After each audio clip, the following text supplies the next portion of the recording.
Welcome back inside the MMA War Room, recapping UFC 319, a brilliant card alongside Srikar, Rajendran, and Chris Shroyer. I'm Sam Corcoran. And hey, we also had boots on the ground in Chicago. Special guest joining the show, Caleb Spinner. Caleb, first of all, how you doing? And second of all, I got to ask, how was the event, covering that event? Must have been amazing, I would have to assume. Well, Sam, not to fact check you right off the rip, I was wearing Hilfiger loafers and not boots. But yeah, they were on the ground. Whatever this footwear was, it was on the ground. But it was an incredible event. The United Center, one of the top arenas in at least the United States. You know, once you get overseas, it tends to pale in comparison to some of these new arenas. But still, an incredible event. Loved getting to see so much of this. I don't want to mention some of the experiences here because I know we're going to get into them when we talk about the fights, but it truly is so different to see it in person versus watching it on TV. It's incredible. Well, not a long time ago, we saw when I went to UFC 317 and I came back, and there are so many experiences that I could go through. We love having these unique perspectives on the show. Like, it's just a different angle that you get. So, man, I hope you had a lot of fun. This is going to be interesting. I'm excited to see what you have to say. I've been readying my rants the entire 3-hour drive back from Chicago to Indiana. So we'll see. That's awesome. Yeah, I always love getting this perspective. Also, fantastic card to cover. United Center, long overdue for a UFC event, and they got a fantastic one. We can start on the prelims with the Ultimate Fighter tournament final. Joseph Morales shocking Loopy Godinez, the heavy favorite, with a second-round submission. Srikar, I'll toss this one to you first, I guess. What were your thoughts on this? Joseph Morales back in the UFC, a pretty good story overall. Yeah, what a win. What a win for Joseph Morales. He came in as a big underdog. I believe he was plus 400. Made it look easy. He made it look very easy. He was sharp on the feet, always 2 steps ahead. Beautiful back takes, smooth transitions. He's just a very complete, well-rounded performance. So, yeah, man, meet your new Ultimate Fighter, Joseph Morales. As for Loopy Godinez, he's not done. He's got a contract. He has the tools. I think he'll bounce back pretty strong once he gets past the shock of suffering your first loss. It just wasn't his night. It is what it is. But overall, great stuff from Joseph Morales and a nice way to kick off the card. Yeah, I definitely agree. I mean, DC said it on the broadcast. That was not the same Joseph Morales that we saw, leading up to this fight on the show. We all knew he had the tools, though. He was a gritty vet. I think, Srikar, you said you weren't betting against a flyweight from Kazakhstan, which I think still holds a lot of weight. But at the same time, which is crazy because you were also trashing Asul Mabayev a few weeks ago and saying that his resume isn't that. One of you guys was, I feel like. It was probably both of us. I don't think I've ever trashed Asul Mabayev since I've been on the show. One of y'all was like, his resume is not impressive, and then you come off the show and you're like, oh, I will never disrespect a Kazakhstani flyweight. And I'm like, okay. Yeah, he can still be good. It's not like they're mutually exclusive things. Yeah, we'll have to check. Yeah, it was a very impressive performance from Joseph Morales. Very nice to see him back in the UFC after having pretty much a short stint. I believe it was only 3 fights in the UFC, and I mentioned before losing to Davis and Figueiredo when Figgy was really climbing to the top. So I think that he will find his way. I really believe that he has the tools to make some noise in this division. And he just showed that experience matters, even though their records separate them by 4 fights, 13-2 and 11-0. I guess now 14-2. It really matters who you're fighting, and he had that pro experience to really back himself up. So I was very happy for him, and I'm sad we didn't get to see Daniil Donchenko versus Rodrigo Senzanato, but we will see that on the I believe next call. Noche. So, yeah, Caleb, what'd you think about the first fight of the night? Joseph Morales passed the eye test from very, very first minute of the fight. I mean, he almost had a finish at the end of round 1. Yeah. So Levy was saved by the bell. It's weird, right?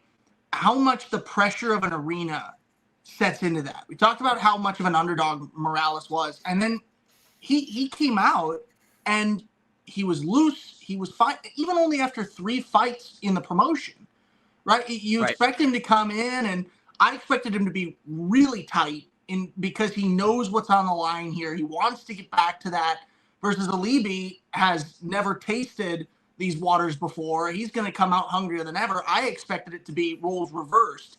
But then when you see how Joseph is relaxed, how he's seemingly studied Alibi to the nth degree in that everything Alibi did, he was ready for.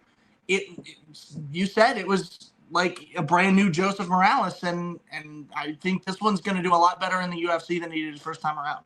If he fights like that. Oh, for sure. And Chris, you mentioned he fought Davison Figueiredo kind of up on the rise during that time. Not the best time to fight. I think I was looking at the flyweight rankings earlier. I think there's a guy kind of on the rise that just got stunted real quick. So Ray Srikar, I think that's a great fight back into the UFC. They're kind of around the same area. Srikar coming off his first loss. And Srikar was supposed to fight in Shanghai. So the timelines kind of match up. That fight got canceled. It's a test for both. And Srikar needs a good bounce back win. But let's move on to the first ranked fight of this card. Karine Silva beating Deone Barbosa by unanimous decision. Chris, you were heated at this one. Dude, I thought it was a robbery. I thought it was robbery. I mean, Caleb, you were in the arena. There were a lot of boos after that decision was read. Yeah.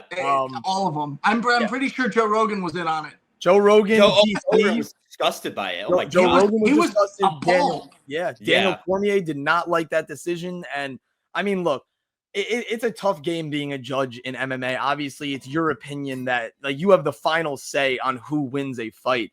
And I mean, if you look at it in that way, it's like, yeah, they made the decision, but roles reversed in terms of like the fighters. It's like, oh, like you made a poor decision, or in some people's eyes, it could be an okay decision.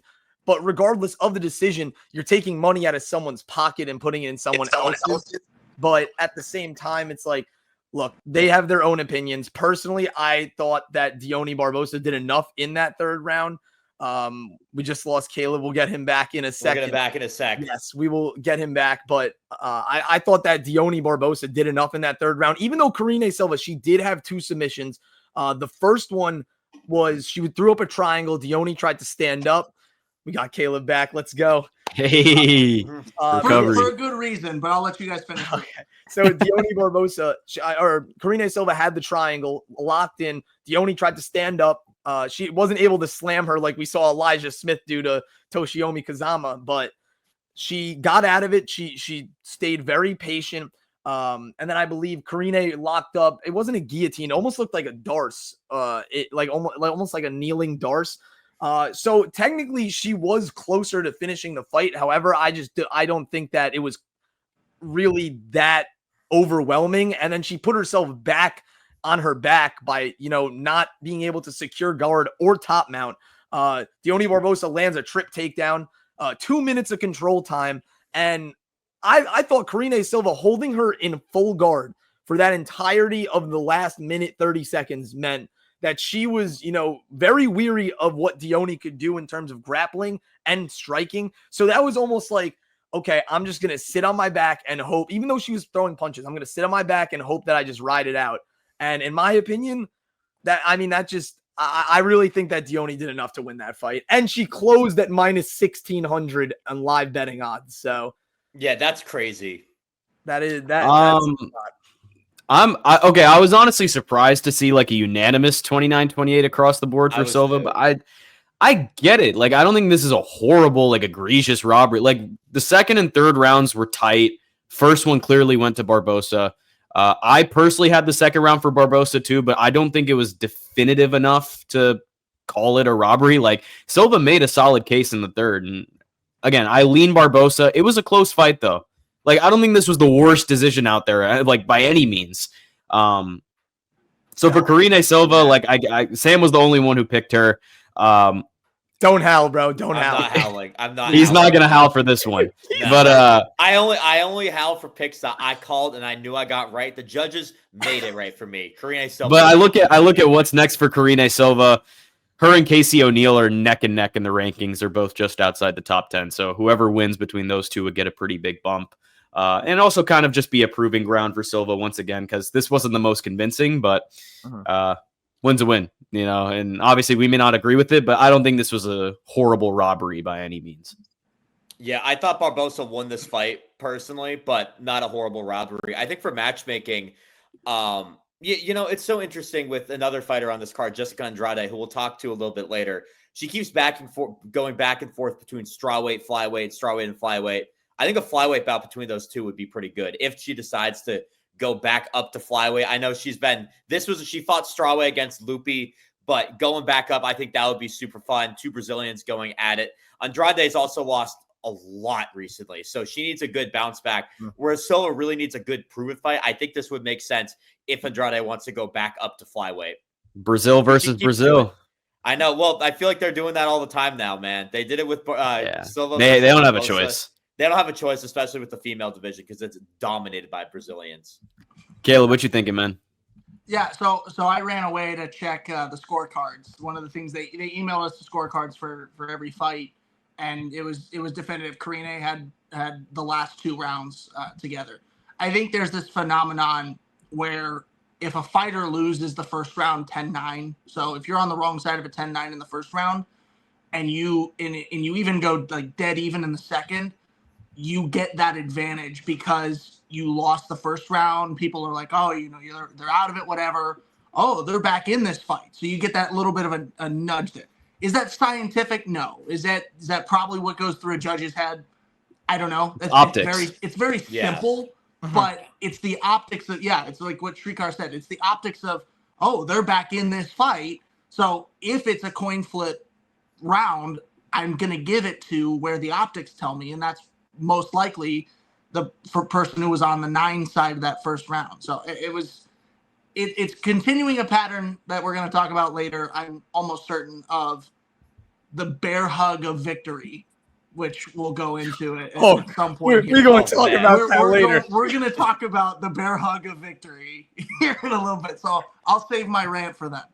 Wait, who were the judges for this fight? I don't know if you could tell me, Caleb, if you got the scorecard. I can run away because apparently whenever I go to this new tab, it takes me off. Oh, actually, all right. I have no problem with Eric Colon, Scott Jones, or Josh Stewart. If it was Chris Lee, Sal D'Amato or someone. If it was Sal D'Amato or Chris Lee, well, I got a bone. I was about to say, can we get a Sal D'Amato in there?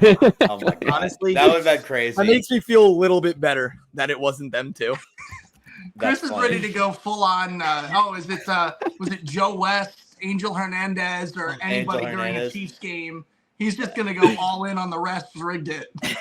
Well, if we're speaking of Sal D'Amato, that's a perfect segue into our next fight. Sal D'Amato and the other 3 judges scored Drakkar Klose 29-28 versus Edson Barbosa. But before we get into this analysis, I just have to say we apologize here on the War Room, the MMA War Room podcast, for giving you the worst predictions of the early prelims, because these 2 went 0 for 3, Srikar and Chris, and I went 1 for 2, what should have been what was probably a robbery. So it was not a great night for us. So, you know what? Not a great night for us. That means we'll start with Caleb for this analysis. What did you see in the arena for this fight to end the early prelims? It's so funny to watch this in an arena. I know Shrikar's probably seen this too. This is full of, there's got to be either casuals in the arena or people who have never scored an MMA fight or never seen an MMA fight in their life. Because you got, Klose was the enemy, as during the walkouts, during the intros, just getting the DDP treatment of just showers of booze anytime he was on the screen. And then the second that decision is announced, uproar, excitement. Yeah, this is I heard somebody yell like, Klose is the best. And I'm like, you literally hated him 5 seconds ago. Like, what's going on here? They cashed his bet. It's crazy. It's like, what are we doing here, guys? What are we doing? So it was just funny to see, like, nobody even cared. It seemed like what was going on in there. I thought it was a really close fight. Truly, I had this listed as a coin flip decision. It really just came down to what you saw and what your perspective was in and around the cage. I didn't get a good look at everything that the judges did. I'm almost certain of, but it was definitely one of those ones where, regardless of who was announced at the end of it, I could have made a case for it. You could have seen it. I actually fully agree with your take on the fans in the arena. And honestly, the type of fans that despise me the most are the ones in the first maybe 30 seconds of the fight. Nothing's really happening. They're both, reading each other, something like that. You just hear bird noises from everywhere across the arena, like fans just going, oh, I'm like, bro. Oh my gosh, those. Please, for the love of God, we don't need it. There are two sounds that get on my freaking nerves. Number one is the stupid Penn State cat noise that they play every 5 seconds for no freaking reason. One of the rules we have on this show is no cursing, and I'm fighting really hard to follow that rule right now. Oh my God. But that cat noise is number one, and number two is the bird people at a UFC event. Why? Oh, it ticks me off. That is something that grinds my gears to the max, especially if you're in there from the early prelims and you have to sit through this throughout the entire night. Every single fight, someone will pull it out. As soon as there's one little blip in the action. Going to the venue, I was sad that we got 3 fewer fights than we were promised. Yes. I wasn't leaving that. I wasn't leaving it. I was like, thank God I don't have this for 3 more fights. There you go. Yeah, but I mean, nice work from Drakkar Klose. He definitely brought the fight to Barboza. He shut him down. This was Barboza's return to lightweight. I mean, it was a typical gritty Drakkar Klose performance. Like, Barboza had the normal fight IQ issues. Like, he's got tons of talent, but he just couldn't adjust as the fight went on. I wouldn't even say, like, he didn't even look like he was getting outclassed. He just completely shut down. He's like unable to get anything going. And I think that's a testament to the game plan that Klose came in with. He had a good game plan. I got to give it to him. And I think if he can stack up a couple more wins, I think he might be fighting for a ranked shot here. Like, I think for sure. We look back at the ranked opportunity he had against Joel Alvarez, and Alvarez basically snatched it from him. You get a couple more wins, you're right back there. So good stuff from Klose. That was definitely a grind. Yeah, I think one guy to look out for if you want to matchmake, a guy that was supposed to be on this card, Diego Ferreira, who needs to fight down after his recent loss. Klose looking to fight up at 16-3-1. Pretty impressive resume right now, man, for him. Definitely a sleeper in the lightweight division. Obviously, it's one of the most stacked divisions in the UFC, but taking on an experienced vet like Edson Barboza, returning to lightweight, and I mean, he in my opinion, he lost the first round for sure, and then the second 2 rounds comes back and wins. That's impressive to me. So definitely a great step in the right direction. I think you give him a guy who's also kind of fighting for that ranked spot, might need to fight down a little bit like Diego Ferreira. That's the one pick I've seen a lot on Twitter as well on social media. So I'm I'll ride the wave there with that pick. I like that, Sam. Yeah, I think that would be a good fight for both of them. Like you said, Ferreira needs to fight down. Klose should be fighting up. And it's so funny because you look at Klose's record, how long he's been in the UFC. Obviously, he lost to Benny Dariush, but people forget that he was winning that fight before he got knocked out. So he's always had the talent. Like, it's just a matter of time of really finding his groove. And he did a good job against Edson. Edson, I believe, won the first round. In my opinion, I believe the only judge that gave Klose the first round was Sal D'Amato. So he gave Klose the first and second, which, I mean, it could have gone either way. However, he did a good job adapting. He clinched when he needed to clinch. Those foot stomps. I know a lot of people don't like certain strikes in MMAs, and foot stomps is one of them because Usman was very good at it, is very good at it, but it really limits your ability to move, and it just kind of neutralizes a striker like Edson's game because he wants to bounce on his feet constantly. And when your movement is compromised, it's harder to do that. And even the hands, like Edson could not pick up on that right hand at all. Every time that right cross came over, it was clipping him instantly. And there was power. And Edson is not someone to clinch, but he knew there was that Klose was throwing power at him. And he was clinching when he had the opportunities. Like, when have you ever seen Edson Barboza clinch? He knew. Yeah, he doesn't clinch. But regardless, I thought Klose won. He definitely did enough, landed the bigger strikes, and happy to see him get back in the win column after like a brutal loss to Joel Alvarez, who's a very high prospect in the UFC. Yeah, the foot stomps are also annoying as hell. It's just one more thing to have to think about. Like, you're trying to get out of whatever you're clinched against the fence for, and all of a sudden this Yabo's pounding my foot. Like, stop, dude. Oh my God. Can I throw in a future lightweight fight for Klose? Say what you will about skill and whatever. I always like to see when people are trying to gain experience in a division. I always like to see them fight a veteran of the division. So I would love to see an Ige fight, like maybe 3 down the road, maybe 2 or 3. I don't think that Ige would like gatekeep from the rankings here, but just to see what somebody looks like against that. I think that's the role that Tony Ferguson has now, like now that he's gotten really old. I think that's the role. Wait, Caleb, you think Ige moves up to lightweight?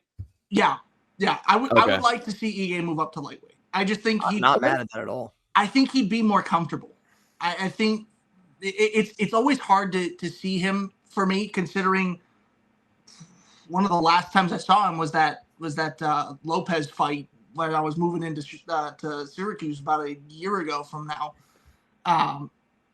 Just to see what that looks like. I think you're seeing a lot of fighters transition weight classes just to try it out. And I think I would like to see Dan Ige come up to lightweight, see what he looks like at that against a guy like Klose who's trying to make a name for himself in that division too. I like that Could a be a lot. possibility. Totally. Yeah, for sure. A future thing I would definitely keep an eye on. It's definitely not the next fight. Definitely not the next fight. Yeah, but he needs a few more. Eventually, sure. yeah. Oh, eventually, for sure. Well, let's stick in the lightweight division with one of the bigger upsets on this card. Alexander Hernandez knocking out Chase Hooper at the horn of round 1 in the first fight. Guys, I got to say, I did not see this coming. I thought Chase Hooper was going to steamroll Alexander Hernandez. Yep. And Hernandez came out to play, man. Srikar, you were talking about an early stoppage. I think it's interesting because I think if it was towards the end of round 1, we were talking about this off the podcast, but towards the end of it, because it was towards the end of round 1, I think you could argue that it was an early stoppage. But if this was like the middle of the round, I think I understand stopping the fight and everything. Hooper could have gone on, but at the same time, the timing, it was just like the wrong time, wrong place, wrong time. So, but definitely an impressive win for Alex Hernandez. And I just mentioned Diego Fajeda as an opponent. The guy who was supposed to fight was King Green. I think King Green could also fight Alexander Hernandez. Give him a good gatekeeper test. Hernandez just beat an up-and-coming prospect. I think after that, I feel like it's best to just put out a gatekeeper in that division. If you can beat King Green, then you can maybe talk about a ranked opportunity because he impressed a lot of people with this win. So he's on the up. If you want to buy stock, now's a great time to do so. Yeah, this one was rough. I do agree, Sam. I felt like Hooper was getting back to at least a better rhythm on the defensive side of things. And with just 2 seconds left in the round, it's a tough call to wave that one off. I would have at least let it go to a second round. That being said, Hernandez did a great job working his way inside, landing with, intent. Like he had a lot of intent behind those shots, and a win's a win. So next up, I hope to see him make that Noche card. I know he wants to be on it. And hey, we're in lightweight, right? There's one Mexican lightweight that hasn't been booked for that Noche card. Goes by the name of El Loco. So if you want to do Alexander Hernandez versus Manuel Torres, I think that could be a banger. And it's a very Noche-esque fight. It's one that Torres could use too. So I think it would be a good one. But win's a win, man. I wish it kept going, but even in that second round, who knows how Chase Hooper would have came out. It's all in the past now, but good win for Alexander Hernandez. Yeah, definitely. I'll be the first to apologize to you, Alexander Hernandez. I was familiar with your game, but I just didn't want to believe in it. So that was a very impressive performance. You really silenced a lot of haters, and I believe you put yourself back on the map. 3-fight win streak now. You fought some of the very good contenders in the lightweight division for quite some time. So I think that was a big win. Lightweight, right? I'm not crazy. Mm-hmm. Yeah, lightweight. Yeah. I mean, look, he's always had the tools. I think he was just holding himself back a little bit with the cardio issues. But when you don't leave it up to cardio issues, or you don't leave it up to even having cardio and just going out there and flatlining someone, yeah. I mean, I was very impressed. He knocked Chase Hooper down twice. I really don't think there's anything more to be said. I like the Manuel Torres pick, even though I want to see Torres. Who did we matchmake him with? Who did I matchmake him with? I think I matchmade him with Ribovics. But regardless, Hernandez, Ribovics, both those guys bite down on their mouthpiece and swing for the fences. They would be great fights. So nice to see that from you, Alexander Hernandez. I sincerely apologize. I think we all owe him an apology, man. Yeah, I counted you out. I'm not going to lie to you. Probably one of the loudest positive reactions in the arena was when Hooper got waved off. I heard one guy next to me was calling him Chase Pooper. Like, They thought this guy was great. That's great. was like, and this is too early in the night to say he was drunk, or maybe he did a little bit of pre-gaming beforehand. But Chase Hooper was one of the guys who was just absolutely the enemy of the crowd at United Center from the opening get. Wow. And to see her the second that Hernandez got that, they were screaming. I'm shocked that they didn't really rock with Hooper like that. I thought Hooper was more of a fan favorite. Not from what I heard. Not maybe in the section that I was. Maybe not to Chicago. Yeah, maybe they put them. You know how like they split a football field with like home fans and visiting fans in high school. Yeah. Maybe I was on the Hernandez side, but yeah, at least not in front of where media were seated. No Hooper fans were to be found. That's interesting. Lots of bit of work to do for Hooper. I think. Who do I have? I wrote down a name. Oh, I had Michael Johnson. So like another gatekeeper a little further down. Johnson's been on a 2-fight win streak. So I think Hooper will bounce back at the end of the day. I think there's a lot to work on. Obviously, this is what comes as a surprise. So I think you go back, settle down. This is just the beginning for him. I wouldn't worry too much about this if I'm Chase Hooper. That fight made my Max Holloway TikTok comparison look like absolute dog water. Yeah, oh my God, that was a bad bad take. Yeah, Caleb, some guy said, all right, if you think about it, Chase Hooper is the next Max Holloway because they have the same record and they both fought a grizzled veteran in their the sixth fight of their 5-fight win streak. And I was just like, and the fact you ripped that was crazy. That's like saying Cyril Gane and Tai Tuivasa have the same body type because they're in the heavyweight division. Or it's like saying Baysangur Susurkaev is the next Sean O'Malley. We'll get to that in a stop. We'll get to that. Don't piss me off, Sam. Don't do this. Anyways, before we get to that fight, we have a few more to break down. Women's strawweight fight. Loopy Godinez beats Jessica Andrade. An impressive win from Godinez. I think I'll start this one off because I have been pounding on the table for the past few weeks that the women's strawweight division is loaded right now. There are so many contenders in this division. I mean, just at the top, like you have Zhang Weili and Verna Jandiroba. They'll fight for the title. He's sleeping. You Srikar sleeping. Ah, man. Oh, who said my name? What division are we talking about? Women's strawweight? Yeah, he just woke up because I mentioned women's strawweight. But yeah, Loopy Godinez enters a division where there are a lot of fighters that need to fight up in this division. They need to fight up. They're pushing for the title shot. And you just got another one. Loopy could be top 5, considering Andrade was number 5 in strawweight. So she could be top 5 with the rankings. I think if I had to matchmake her, and it's so tough to matchmake this division too, because you have Zhang Weili and Verna Jandiroba. You have Lemos and Tatiana Suarez. And a lot of these fighters, Yang Xiaonan's the other guy other woman up at the top. She's fought a lot of these fighters. I decided to go with a fight that's already happened before. It happened, I believe 2022, could be correct. I gave her Tabitha Ricci. There's not much for Ricci to fight. And that's kind of the reason why I gave this. I think both are deserving of an intense fight like that. I think a rematch would be fantastic. I believe Ricci won that fight, if I'm correct. Yes, she did. Yeah, I believe Ricci won. So Ricci won that fight. So it's a good chance for Godinez to avenge herself. The timelines match up. Tabitha Ricci just fought recently. So I think that's what you do. And I think the winner of that fight could be 1 or 2 away from a title shot. My bad. I wasn't snoozing at the fight. The fight was awesome. I was snoozing at the division. Yeah, no, by the way, this loaded division you speak of. Come on, Srikar, we respect women in the war room. Let me whoa. That has nothing to do with me respecting what. Let me get on the record here. I'm trying to get as far away from Srikar as I possibly can for that take right there. I'm trying to hide it. Look, there's all this distance right here.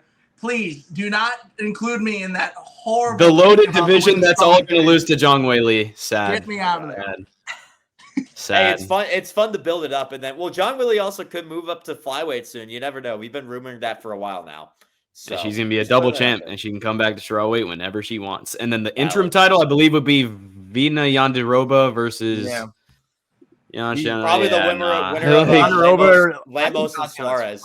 Yeah. It's a good division, though. It's a good division. I just don't think it's loaded. Walk it back, Srikar. Walk it back. I don't think it's loaded. I just don't think it's it's not like a crazy division. Can you at least agree, Srikar, that out of all the women's divisions, it's by far in a way the best division, and it's not even close? I think that's my one thing. I might still give it a flyweight game. I'm not gonna lie. Flyweight got it, bro. I don't know. Valentina, Erin, Manon, Alexa Grasso, Natalia Silva, Vicious, Rose, Wang Kong. Yeah, that's probably. But I would lean. But Sam, it's definitely not bantamweight. I'll tell you that. Yeah, it's definitely not bantamweight. Sam, I agree with you that it is a very good division in the UFC. I will give it that. You could make a case that it's one of the better women's divisions. I don't know that I would say it's far and away the best. I think there's some serious competition there, but it could be solid. Honestly, though, I think with Loopy and Andrade, back to the actual fight, up until that point, I do think it was the fight of the night. Like, I'll give it that. Loopy looked phenomenal. I'm not gonna lie. I think it was the best performance of her career. Yes. Andrade was clearly expecting the takedowns, but I mean, Loopy didn't even need them. Like, she just kind of beat her to the punch every time, just faster and more technical striking in those first 2 rounds. Andrade definitely did come on in round 3, made it close, but I think the decision was the right one. I felt like the commentators were so heavily biased for Andrade. I kind of agree. But I feel like Loopy dominated most of that fight. Like, when I was watching it, but it is a shame that Loopy took too much damage to turn around quickly, because I think she would be a killer addition to that Noche card. And honestly, man, like if she's not fighting at Noche, I think she should get a big fight up. I think Tabitha Ritchie should be fighting Mackenzie Dern. I'm banging on that fight to happen. Yan Xiaonan is coming off 2 losses in her last 3 fights. So, I mean, this is a crucial area for her to defend her spot.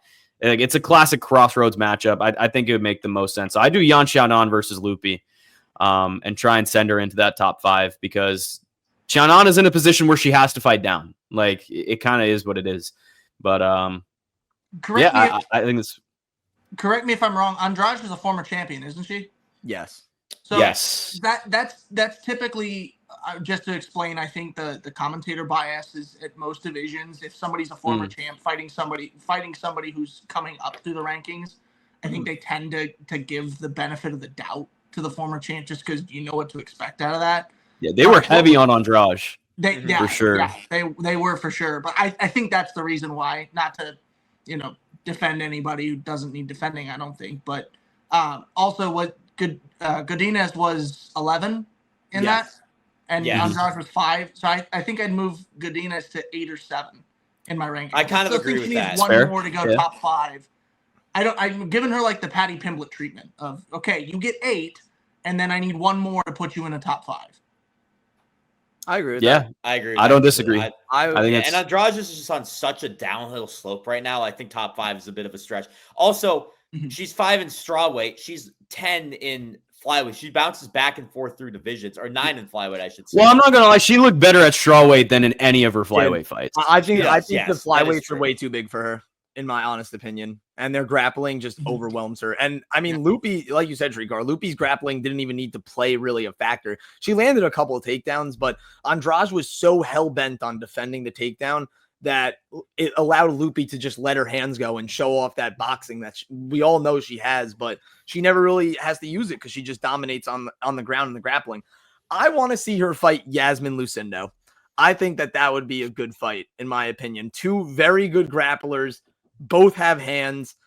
Lucindo just beat Angela Hill after losing to Limoges. And she's I believe 4 or 5 now. Probably 4. She's 7 right now. Lucindo is 7?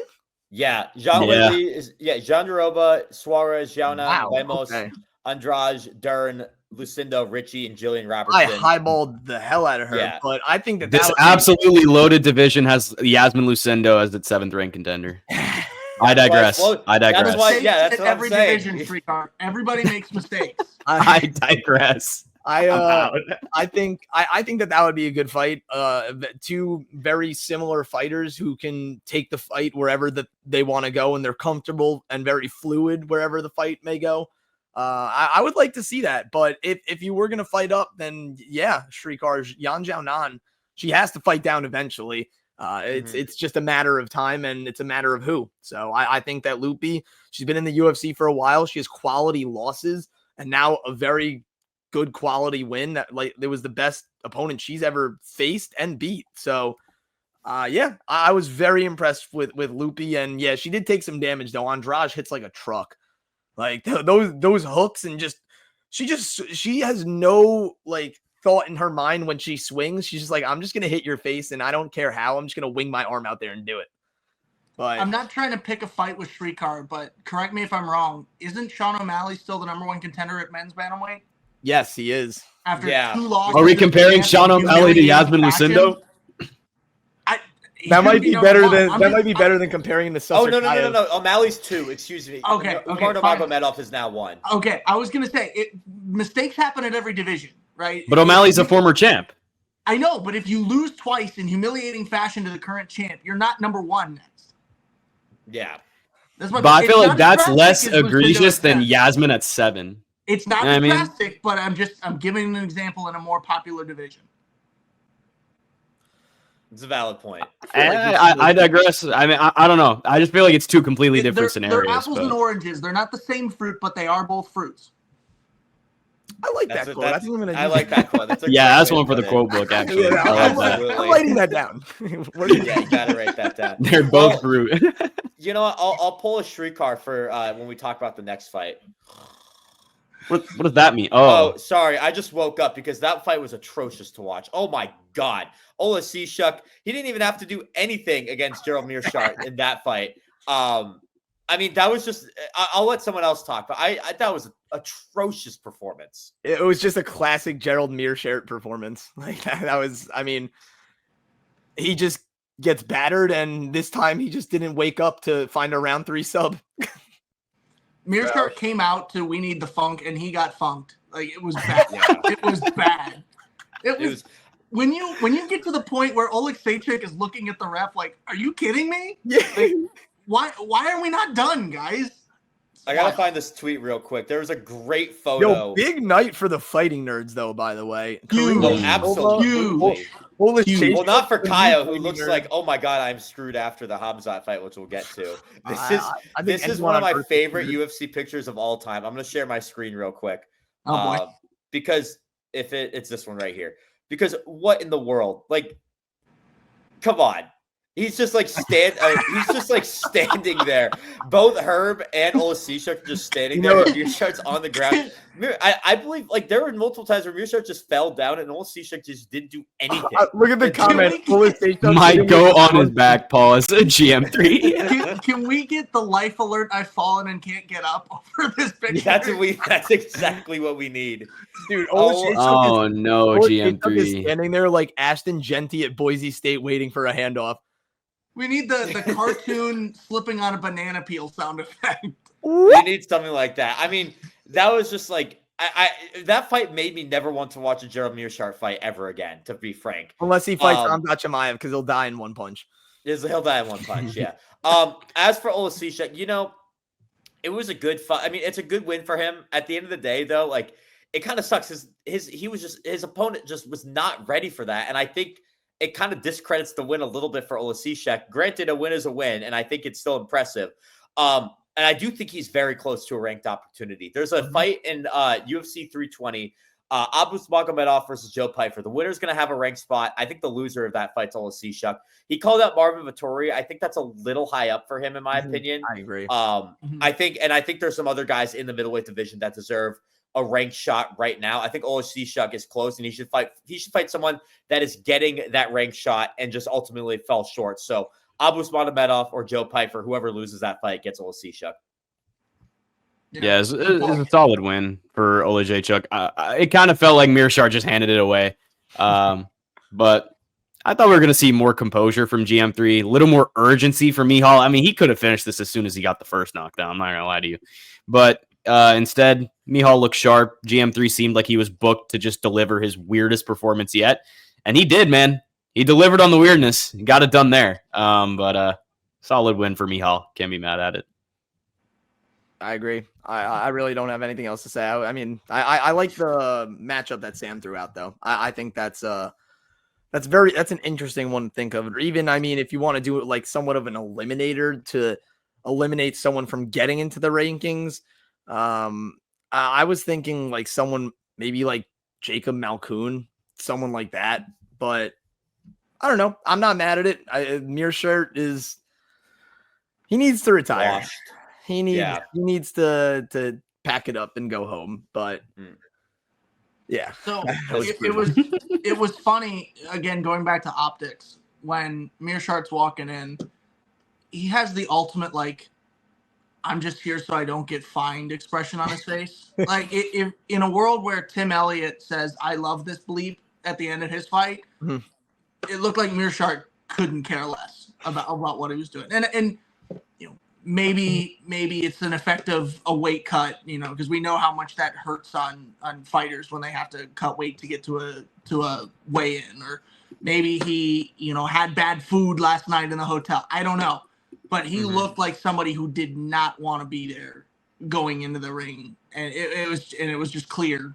And whenever Oleksiejczuk would put him down, it was almost like, do I really have to get up again from GM3? I thought this was absolutely. To call it uninspired might be a little drastic, but it was clear like one person wanted this and the other one. Yep. I mean, GM3, he's been fighting since 2007, 57 pro fights under his belt. I don't know if he's trying to prove anything else, but he definitely didn't prove it right there. So. He's in the rare category of a 20-loss fighter now. Yeah. So, I mean, good career, but it's time to call it quits. It's one of those things opinion. Like, thanks for coming out. Yeah, exactly. Well, we just talked about a wash fighter. Let's talk about a guy whose stock right now is sky high. Baysangur Susurkaev beating Eric Nolan in round 2, which came as a surprise to a lot of people. Caleb, I'll start with you. I bet the energy in the arena was electric for Susurkaev, I would have to imagine. What was this fight like for you watching it at the United Center? It truly was the ending of a movie, right? We've all seen the movies where the kid's coming up and he gets one little opportunity, and you know, this being the Contender Series, he gets the smaller opportunity in the movie where he proves that he's ready for the big one at the final, and then he performs in the final. Clear. I mentioned that the Chase Hooper losing was one of the more positive reactions of the night. This was the most positive, is when Susurkaev got this. This was the highlight of the night for almost everybody in attendance. You had half the media ledge was calling for this to be performance of the night just for what it meant for him. And it was very clear. I mean, this guy's on a 4-day turnaround, right? You talk about pressure. I talked about it with Loopy Godinez and Joseph Morales at the start of this, of what this means, what a win here in this spectacle would mean. That exponentially increases here for Susurkaev, who has very little time to prepare and is now in a place that's completely foreign to him as a live pay-per-view event. You think about, even in the Ultimate Fighter, they're fighting in the Apex like Susurkaev is, but I'm pretty certain Alibi and Joseph both had more fights in Tough before they made it to that point than Contender Series had. So they've got as stupid as it is to say, really, is one or two more fights really that different? Does it really make that much of a difference? I think it does. And to see that Susurkaev comes out, he knows what he needs to do, he knows the pressure, he knows what's riding on this, and he comes out and gets it done. I think you can't do anything but applaud the guy for what he's been through. I'm with you. Chris, you want to go? Yeah, I'll just go quickly. I mean, look, everyone knows the hype on him. Sam said he was going to be the next Sean O'Malley, which I'll go last on the announcement. It's too early. I hope that take ages like fine wine, and we can come back to that, and Sam can be like, "I told you guys so." But look, the kid is impressive. He's 10-0 now. All of his that was a submission. He's known for knocking people out. I liked him being a showman. I thought that was very entertaining. I think he needs to just lock in a little bit more, because Nolan was landing some big shots. He wobbled him at the end of the round. I thought Nolan won the first round. He did win the first round. Yeah. So I like to check live odds for a lot of like fights just to see what Vegas thinks. Because I mean, even though it doesn't matter what Vegas thinks, they have a pretty good estimate on things. So after the first round, or Susurkaev opened the fight at -1,000. After the first round, it was -110 apiece. So Vegas thought that Nolan won that first round. And I mean, we could look at the scorecards. I'll actually look at it right after I'm done speaking and let you guys know. But I just think he was trying to be too much of a showman. It was working, though. It was very entertaining. I liked him doing all the hand movements and everything. But when he finally locked in, it was just a different beast. Like, he's like, all right, now I'm shooting double legs. I'm going to drop you, mat return, suck out the hips from the fence so he can't get back up. And then he just got his back and it was over. I was very, very impressed. And I mean, he has high praise from people like Khamzat, his Chechnyan brother, saying that he's going to be better than me. And Susurkaev obviously dismissed that and said, I'm not going to be better than Khamzat. Imagine if they fought for a title against each other. That might be some would never happen, Rob, but... I'm never fighting you type thing. Yeah, exactly. But, I mean, still, he has very high praise from a lot of people in the MMA community, including great fighters. I think sky's the limit for him. I'm going to matchmake him. Look, if you don't cut Brian Battle after this, feed him to Susurkaev. Because that's a whole other thing. Yep. I think, first of all, Brian Battle should be cut instantly. I don't know how you move up a weight class and miss weight by 4 pounds and then jeopardize a whole fight on the card. Yeah. That's ridiculous. That's crazy. So if you don't cut him, feed him to Susurkaev and let him do his work. I think that would be a great fight, and that would be a very big test for him, but I think it would be a good test for him. So I think if they want to fast track him, I don't hate that. Actually, I guess Brian Battle is somewhat of a fast track. Yeah, I get. Well, no, I have a fast track. Oh, let's hear it. Let's hear your fast track. And he froze. Damn. Oh my God, that's an insane freeze. Well, Chris, first huge rally in the second from Susurkaev. I had 2 wins in 4 days. Considering he went from contender series to pay-per-view. Restart. You got to restart. You froze, so. We missed you, brother. Oh, okay. Hold on. So, yeah, I basically just said huge rally in the second from Susurkaev. I think 2 wins in 4 days is just absolutely insane, especially when you consider he went from contender series to pay-per-view. Like, that is an immense jump. Who was your fast track, though?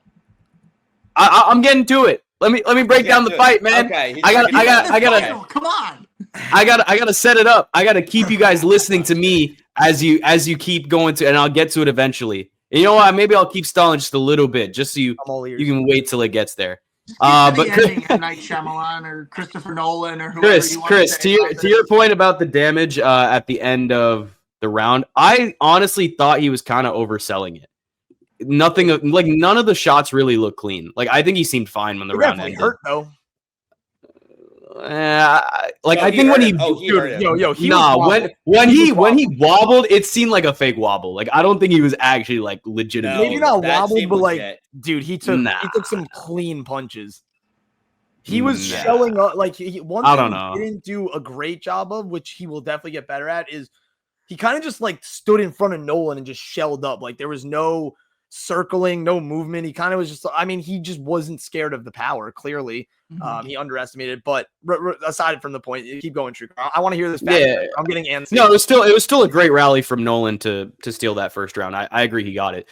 Either way, I think both guys showed that they belong at this level. Eric Nolan too. I think they're both great additions to the UFC roster. Susurkaev, man, I think this guy's a future contender. I'm ready to absolutely fast track this guy. Give him Jacker Manson. Like, just already give him Jacker Manson. Wowzers. Like, he just got knocked out by RoboCop. He's still a respected vet at 185. If the UFC wants to fast track this guy, I think this is the kind of test that makes sense. Dana doesn't just go around saying, oh, yeah, I haven't been as high on this guy since, like, he probably hasn't been this high on someone since Sean O'Malley. I'm not going to lie. So, to your point, maybe he could be. Actually, no, Bo Nickel. Would you not be worried though in that situation? Like Sam could be right. Sam could be right that Susurkaev is the next O'Malley. Could be right. This guy just debuted. Are we not worried that we'll maybe get spoiled if you fast track him too much? You think he's got it. He's got the fairy tale recent few fights here. He's made his debut. He looks great. He's a fan favorite, at least in Chicago. He comes in, he gets posted, and now all of a sudden people think, oh well, that was fun while it lasted. Is that? And I don't know if that'll happen. I think they're both very likely. I just want to hear your thoughts on it. I don't know if that would happen necessarily, just because we saw a similar thing with Joe Pyfer where he was just smoking everybody. Obviously, this is earlier to the Hermansson test than Pyfer was, but Pyfer lost to Hermansson and then kind of just built his stock back up. And now he's still a fan favorite. People like Joe Pyfer. People pay attention to him. I think Susurkaev could, and I expect Susurkaev to win the fight. That's my early pick. I think he beats Jack Hermansson. But in the event that Hermansson does win, I don't think his stock would completely dwindle to the point where everyone forgets about him. I think people will the UFC is so good at promoting their guys that even if they have to be preparing for this event too. So they'll keep him going. They'll give him some cans after that, build him back up to the point where, okay, now you have a highlight reel and now you can get Jack Hermansson. But I feel like with this guy, just fast track him, man. This guy looks really good. Dana's backing him 100%. I think this is just the route the UFC is going to go. They have to fast track someone, and I think Susurkaev is the guy that you could go in that regard. Well, you're gonna hate my pick if that's what you want. But first of all, I'll just say credit to Eric Nolan taking that first round. That was not on my bingo card. He should have his head held up high after this one for sure. Susurkaev, nonetheless impressive. He did it at the end of the day. I do think he got hurt round one, so still a lot to learn. But with Susurkaev, this is a meteoric rise in just a few days. I feel like you need somebody to go. He needs to fight somebody that if he beats him, okay, yeah, now we can fast track him. Or if he loses, it's oh wow, this guy is a fraud. So he's either going to be a fraud or the next Sean O'Malley. Srikar, you're going to hate this pick. I matched him with Cody Brundage, who I think will get cut if he loses this fight. Give Cody Brundage one last shot. Why? Because Susurkaev, here's the thing. Give Cody Brundage one last shot in the UFC with a guy who everyone says is the I'm done giving Cody Brundage chances. I'm done. I'm done. Right, what about an Armin Petrosian then, who's on a 3-fight losing streak? I think that's a little better. That's a little better? Okay, those were the two I had in mind. So I would take... Dude, Cody Brundage to Armin Petrosian is probably the biggest upgrade we've ever seen in how far it's a guy that's also fighting for his UFC spot right now. So yeah. I think that makes more sense. Yeah. Cody Brundage just gets fed to literally all the prospects that they want to have them. That's the other thing. Cedric Dumas, Bo Nickel. It's this dude is just a punching bag for the up and comers. Oh my god. Hey, well, I mean, he got robbed in his last decision. We all kind of agreed on that. So I don't care that he got robbed. To be honest, it's Cody Brundage. It is what it is. Well, let's move on to the main card. A lot of good talk on the prelims, but. Speaking of a guy that may be a fraud in the UFC, Kai Asakura, my God, was that bad? It's disappointing, man. Fair to ask. Sorry, what? I said it's fair to ask now. It's fair to ask. I mean, what do you guys think? What do you guys think? Is Kai Asakura a fraud? Or is this just he's just had two bad performances against two fighters that were really underestimated?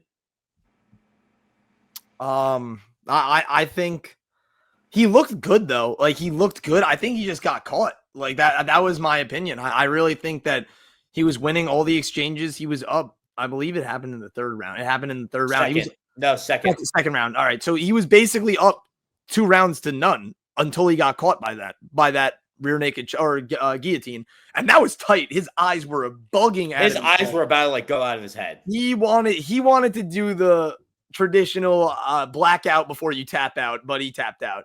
But yeah, I mean, Tim Elliott, like we said, well, actually not like I said, it was complete opposite. I thought that Pantoja had the much more superior grappling when he fought Asakura, and I didn't think that Elliott's grappling was going to really play a role in this, which it really didn't up until that point in the fight. Kai was just bobbing and weaving, going in and out, sticking and landing, or sticking and moving, excuse me. And then, yeah, he just got caught. It was kind of crazy. And I think that might be that's a huge hole in his game, is the ground game.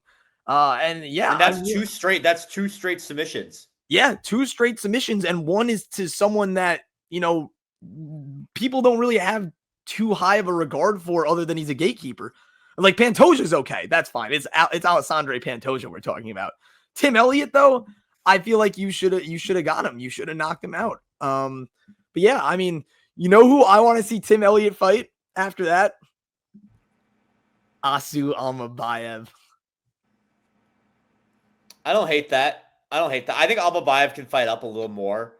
I'll tell you what I got. It's weird though with Tim Elliott. Like he hates it. Me? No. I was just looking at my pick. And I'm like, Sam will love my pick, but I want you guys to go first. I don't want to go first. I think so. I this is hard with Tim Elliott. First of all, 2-fight win streak. Am I correct, or 3? For Tim Elliott? Or Tim Elliott. 2-fight finish streak. 2-fight finish streak. Yeah. Excuse me. So 20 months removed. Yeah, I know he's 20 months removed. That's the big thing. So still a lot more to prove. He has a lot to prove. His opponent has a lot to prove, considering recent events, which I believe have him in very high disregard in the UFC. It's a bit of a step up, but Amir Albazi right now sitting at number 4 in the flyweight division. And again, it's a high step up, but you gotta listen. So Amir Albazi he's pulled out of his last fight. He's not in good terms with the UFC. Tim Elliott just beat the guy who, and for what it's worth, I thought if my matchmaking prediction before this fight was I had Asakura winning and Asakura would fight Amir Albazi. Tim Elliott, I think so. I'll give an alt prediction to Alex Perez. Is the other guy who kind of needs to fight down, and Tim Elliott can fight up. But I mean, if Albazi's in such high disregard with the UFC, they're going to need him fighting down further than what it was, number 6. Tatsuro Taira was number 6, I believe, at the time. So they need him fighting a lot more down than that. I think number 11, maybe he moves to even a little more up after that win. I don't hate it. It's definitely a bit of a stretch in my opinion, but I was impressed with what I saw from Tim Elliott out there, especially just getting Albazi on the ground. His nickname was Awkward. And it's just, he's such an awkward fighter to fight. So it's a good chance for him to just get like one more push. I know how old is he? He is old. He's on the wrong side of 30. 38. Yeah, he's 38. So yeah, he's got some stuff to prove. And I think this is a good one to prove it against Amir Albazi. A step high, but both these guys have a lot to prove. Kale, what you got, man? Hear me out. Kai Asakura plus 20 pounds. I think good. The way that Asakura looked, perfectly fine. If you want to fight light, you got to be at least stronger than that. Mm-hmm. He had a look of somebody who was tight. I wrote here, Tim Elliott was reckless. Kai Asakura was cautious. He's a guy who's sitting here. He's waiting. He's waiting to see where the hands are going, and he'll pop. Wait. Find the open, pop. In order to do that, those jabs have to have weight behind it. And they didn't. So how do you fix that? And how do you get better takedown defense? You put some weight on you. You get some muscle. You get stronger. If you want to fight like a cautious, calculated killer, i.e. Ilia Topuria, you put some weight on you, you get strong, and you make those jabs hurt. So yeah, and he was bantamweight in Ryzen too. So I agree. So you're maybe hitting, a high fraction, but a fraction of what your opponent's throwing, but they hurt more if you get more pop behind them. So I would love to see if Kai continues this downward slide in his current division. I'd like to see him put some weight on him. I think he could still be a young dude at a pretty good division. I mean, you've seen how much experimenting Jared Cannonier has done with his weight. See what Kai looks like. Yeah, I don't mind that. I don't mind that at all. Agree. I matched with Kai Asakura. Sorry to interrupt. I was going to say I matched with Kai Asakura. Still the flyweight division. Next week, Johnson and Kavanaugh fight in Shanghai. That's what I have. So I thought that would be a good one. One guy going into the rankings. Kai Asakura could even fall out of the rankings. I wouldn't be shocked by that. So if Asakura he's out of the rankings. If Asakura would get the winner of that, Sam, if he would get the loser Either one of them, but probably the loser. Honestly, either one would be fine. Yeah. If he would get either one, regardless, if he loses one more, I think seriously talk about changing divisions. Oh, I would even consider it now because you start your UFC career 0-3. Right now, I think it's an idea. It's starting to come into your heads. You know, you're starting to think like, could we add more weight? Could we add more weight? But if he loses one more, it's okay. How do we do this? Seriously, let's put this into plan here. It's like what the Big Ten's doing right now with the 2014 college playoff. Right now, it's just an idea. If one more loss, you start putting it on paper and saying, how would we do this? That's a great way. I mean, yeah. If Tim Elliott gets the submission, he gets the submission. But like, wow, man, that I'm not gonna lie, that was such an embarrassing showing on the feet from Tim Elliott. Like seriously, like what was that?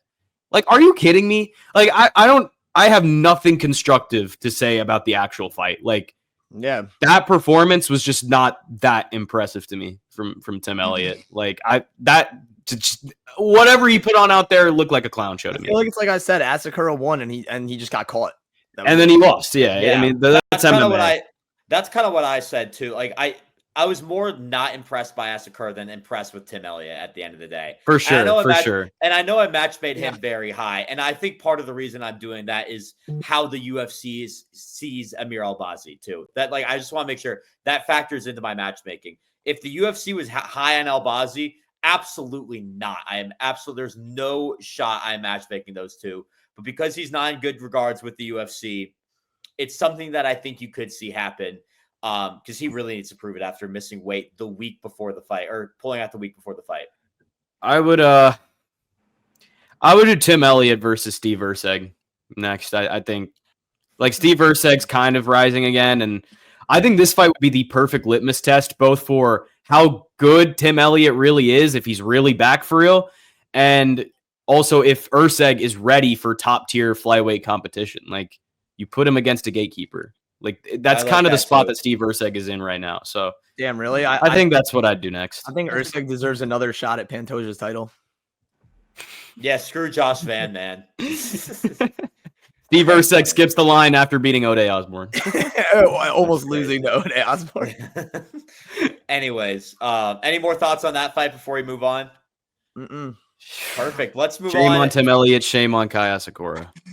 Yeah, shame with you on that. Well, let's move on to the fight between, I mean, some people were calling this the unction beforehand.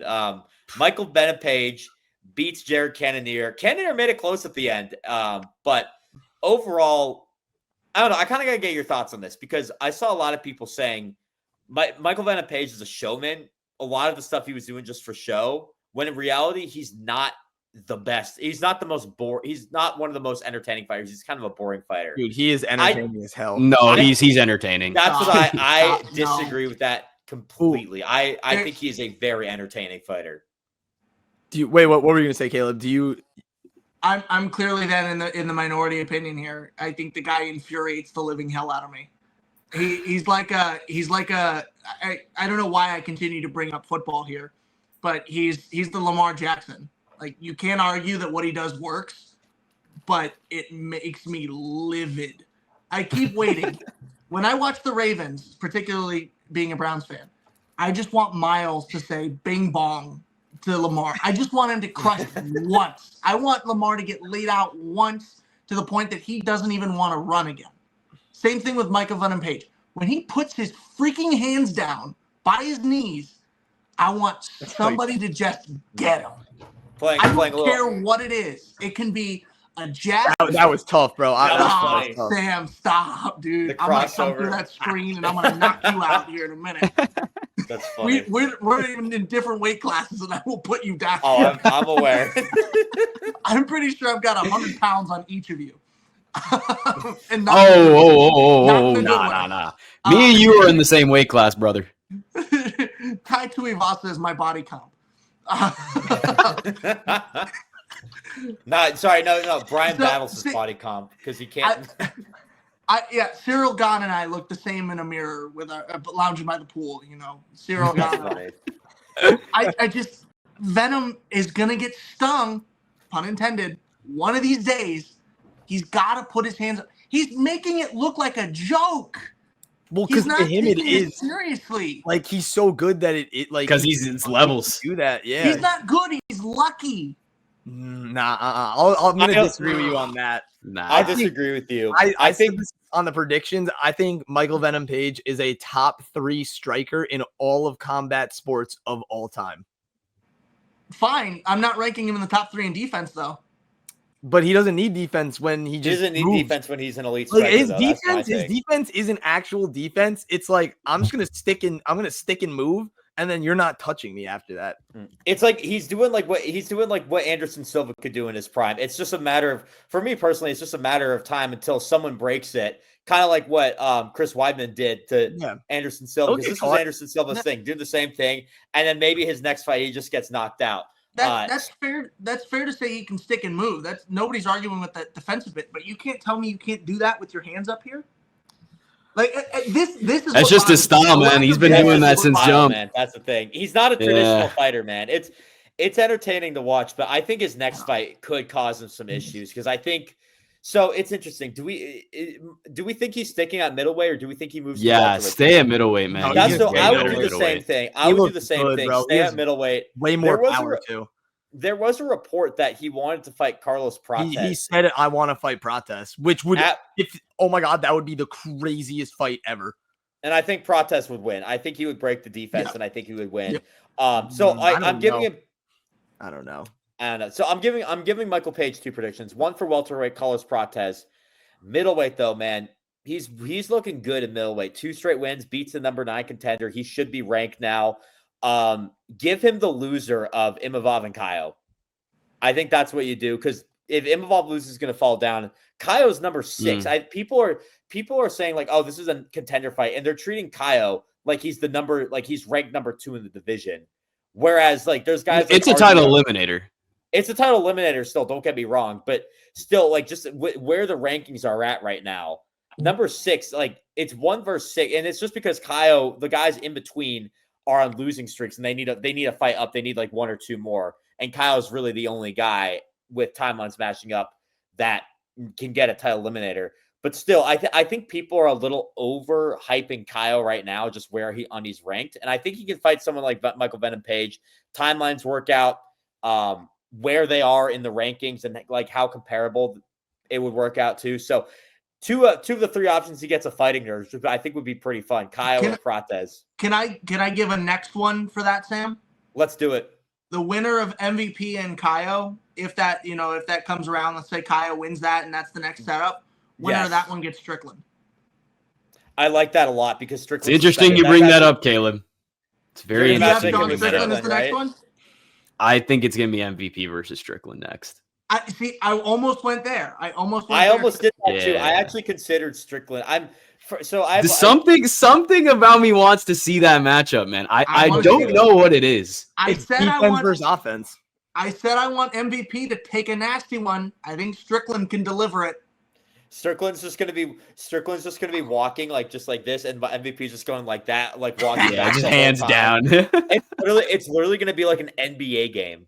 At the very least, that press conference, the trash talking in that press conference would be next level. Yeah, That has to be on pay-per-view. Agitators, easily. That's how you sell a card right there. You put that as your co-main. Oh baby. That's a must purchase. It sucks that wouldn't probably not fall in the pay-per-view model. I think that's also what MVP does so well. It's like, all right, like, see, Caleb, I know you as a fan, like, you don't like MVP style because he has his hands down and everything. Bro is just doing almost anything but fighting, and then he'll just randomly punch you and knock you down. I'm starting to think I'm maybe a fundamentalist in that regard. No, but that's completely okay. Like, I'm not saying there's anything wrong with that, but like, think about how the fighters feel when the dude is just dribbling in front of you, just literally doing the El Matador stuff to you, and then he'll look away, boom, and then you're dead. It's like, that must be so frustrating to fight him every time. It's like, what do you do? I don't know, man. I feel like on the feet, he was literally on another level compared to Cannonier. This was a classic MVP fight, and I think it's the timing, it's the shot selection. I think what makes MVP so nice to me is the way he picks his moments. Like, I feel like the way he times his stuff is so elite. But I do agree, Caleb. I think it would have been nice to see him turn it up just a bit more and go for the finish if you're going to do all this. But I mean, I can't really complain. Like, he showed he's on a completely different tier than a former title challenger. Like, that's levels at the end of the day. But I see where you're coming from. Can I also just throw in how disappointed I was in Jared Cannonier? Like what was that? It's hard because stylistically, this matchup was not tailored to him, man. It was a hard one. It was not. I was like, why are we putting these two together? Aside from like rankings and maybe they'd pair well in terms of what you want to set them up with next, win or lose, their styles are so different. And even their size at 185, they look completely different. Yep. Mm-hmm. Wild. It was interesting. I liked it though. I thought MVP did very good because also it's like Cannonier. Even if he was going to shoot the takedowns, which he did shoot in the third round, even if he was going to shoot, MVP could just throw a flying knee, and then next thing you know, you're on your back and he's throwing a pokeball at you, celebrating in the middle of the ring. Mm-hmm. Yeah, it's crazy. Sure. Man. Well, speaking of Cannonier, Caleb, I want to get your thoughts on my matchmaking pick for him. These guys know it. But Cannonier's on his way out. I think another fighter on his way out that I would love to see. They both go out together. Robert Whittaker. What do you think of that? Yeah.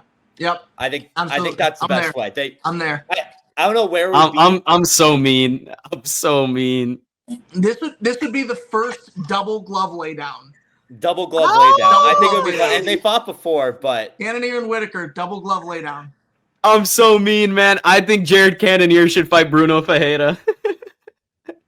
And then get killed in his last fight, dude. You know, well, didn't Cannonier come out and? Well, I didn't attack it as if he was like retiring after, but like he might need to retire after that. He might have to retire after. He's probably got. Well, I know he came out and said that the UFC was going to cut him if he didn't take this Michael Page fight. So, you know, if the UFC is still a little disrespectful with that, then that's wild. Yeah, that's what he was told. He was basically he told people that the UFC forced him to take this fight, even though he didn't want it. I think he probably wanted to fight up, and realistically, I don't think you're fighting up after being RoboCop. Yeah, exactly. But speaking of a guy on the way up, Carlos Prates, man. I mean, what can't this guy do? We talk about how stacked welterweight is. Yeah. Oh my God. Did the arena smell like cigarettes, Caleb, after the fact? I kid you not. On the way to the media center, after I don't want to even call Khamzat versus DDP a fight. On the way to the media center after whatever the hell that was in the main event, we passed Carlos Prates, who's outside like where the fighters were lounging on the upper level. In his mouth. Right there, full view United Center with at least 30 fans around him, all getting pictures of him. It literally was turning into everybody saying, "Oh, he's got a victory sig." I was like, "Yeah." It was awesome. He's such a dog, bro. He's such a dog. Dude, literally, we literally brushed past him. Like he's sweaty. He's got he's shirtless. He's sweaty. He's got a cig in his mouth, and he's got a fan in either arm, just hanging out. Wait, he didn't even change out of his fighting kit? No, he's still in his trunks. He's so awesome. He's still sweating. Awesome, man. He's still sweating. That's literally he just has so much aura. It's unreal, and I think which is funny because he was 2 fights ago by this point. Remember, he fought at maybe like 11:30. It's probably 12:30. It's a full hour at least later when we're running into him, and the guy is still sweating shirtless and clearly has not gotten cleaned up yet. That's crazy, man. Wild. That's crazy. God. I mean, he just entered his name into I have it listed as like 9 possible contenders right now. I mean, some have to fight up and down a little bit, but there are 9 possible potential contenders who are 1 or 2 fights away for the welterweight division. At this point, you just got to make like a bracket or something. Just have a tournament or something. When they got the PFL for that. They got the PFL. Well, JDM and Islam. You're waiting for Islam. You're waiting for that fight to happen. Islam's coming in too, so that's like 10 maybe.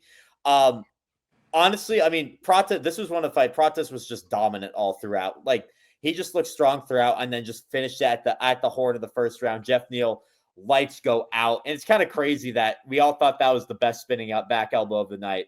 We'll get to the other one later, but Carlos Prates, and it's crazy. Like, he's just like, yeah, let me find Brazil. And Dana right away is just like, done.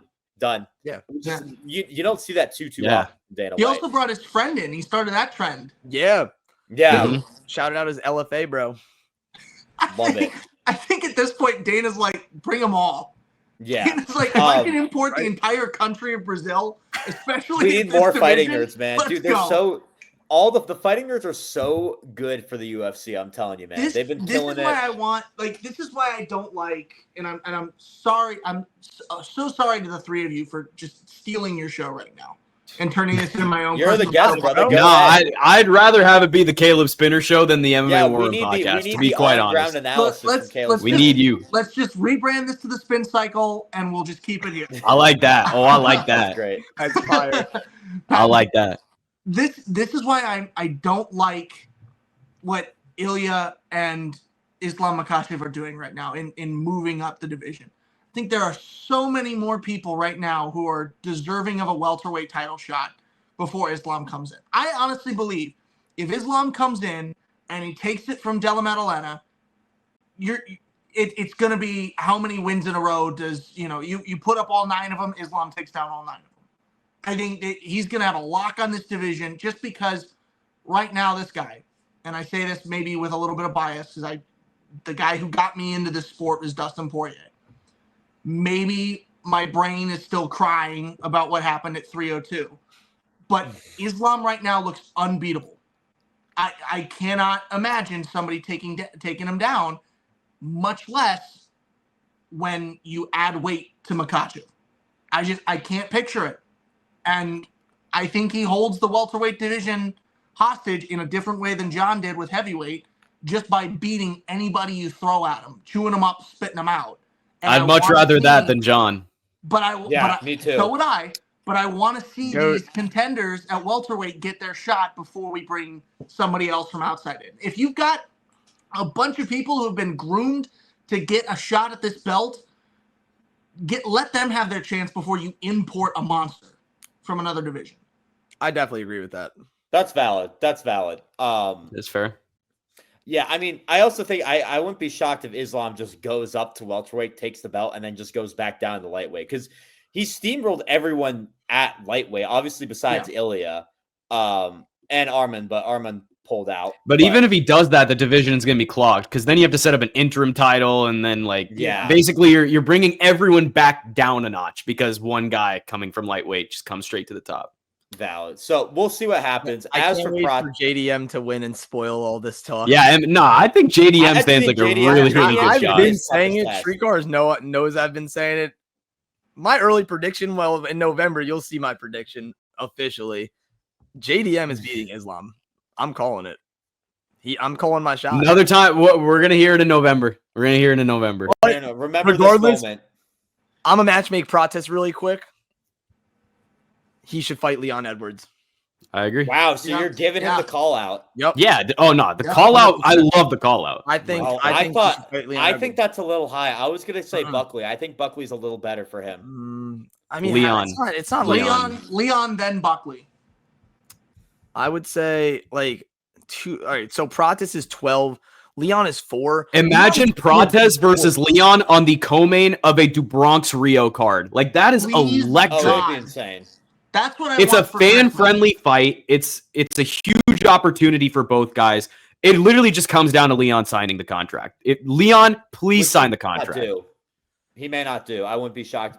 He really should, though. I would not, bro. I would be like, I don't want to fight Prates in Brazil. That's like plus 10 attributes. I mean, your other option is Michael Morales if you're Leon Edwards. So so I might want to. Well, I have the. It's a little complicated. I think the 2 names that Leon could fight, or 3 if you include Prates, are Ian Gary and Michael Morales. So I don't know. It's a little complicated. I think Joaquin Buckley makes a little more sense for Prates. And I honestly think, I think either fight is going to be fun. I think Leon would be fun. Well, is the gap really that big between Buckley and Leon? Because Leon just got dominated by Sean Brady. He just got dominated by Bilal. Like you guys are missing a clear option for Edwards. You're missing a 4th option. Who? 4th? PFL. Yeah, you can go join PFL is crazy. PFL, that's crazy, man.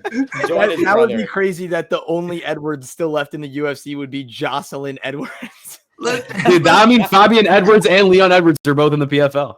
I know. Works out perfect. Whoever you give Edwards, I don't think there's a option. If I'm Leon Edwards, I don't think there's an option where I'm not losing sleep at night over who you're going to put me up against. I agree.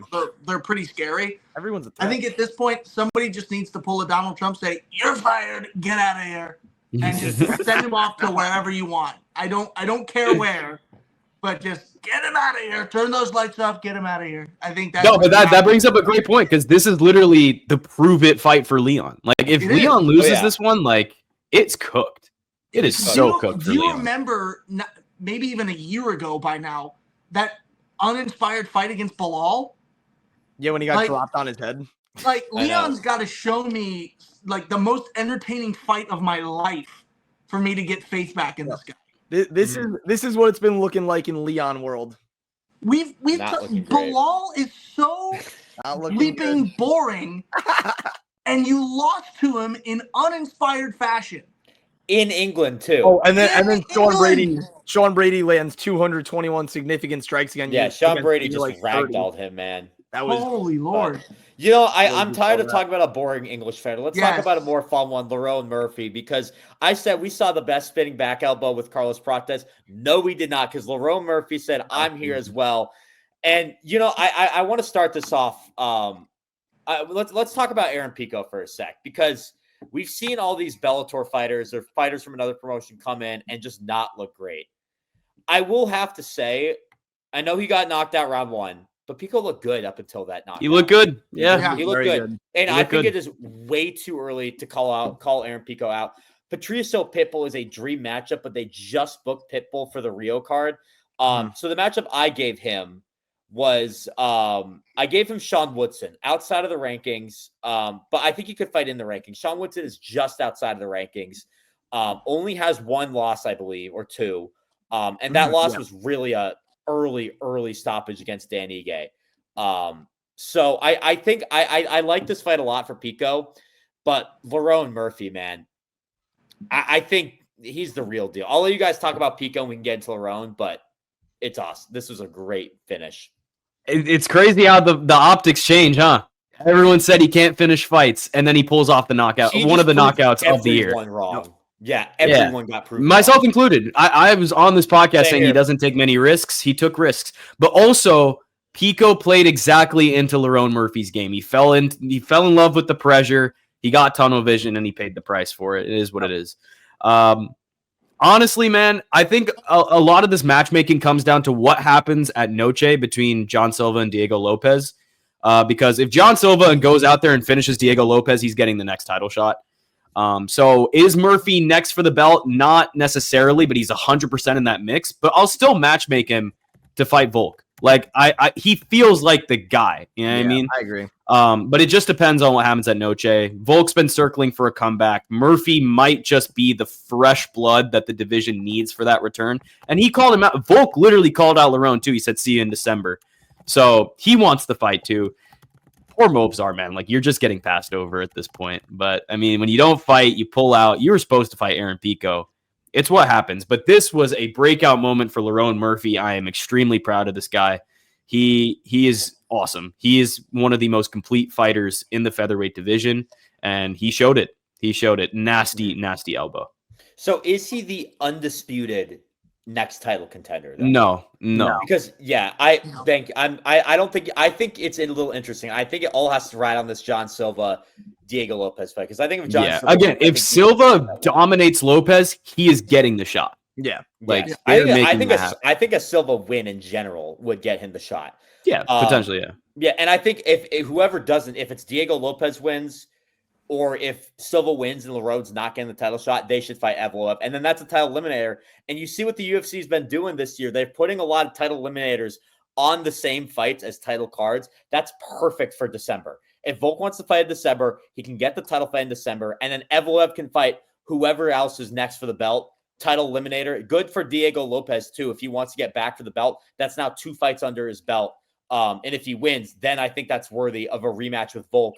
Or if Lerone beats Volk, you get a new title fight. So at the end of the day, I think it's lining up perfectly for December, where you're going to have a title eliminator and a title fight, and you have all the names needed for it at the moment. Caleb, how electric was that crowd, knowing they got back-to-back spinning elbow knockouts? It was insane. It was insane. The atmosphere there, the entire arena, media, ledge, fans, the janitorial staff, all just letting out. Oh my gosh, at what happened with that. I'm gonna be honest with you guys. I slept on this. I slept on this co-main. I went into the arena thinking this is your co-main event, only because weeks ago when I made the decision to go to this fight, I was crossing my fingers that it was going to be Patty and Gaethje as the co-main for this.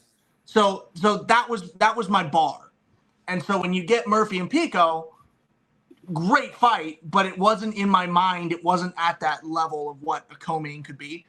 Also, my dad's favorite fighter is Paddy Pimblett, so I was kind of looking forward to maybe seeing him make his "Where's Your Head At" walk live and videoing that for him.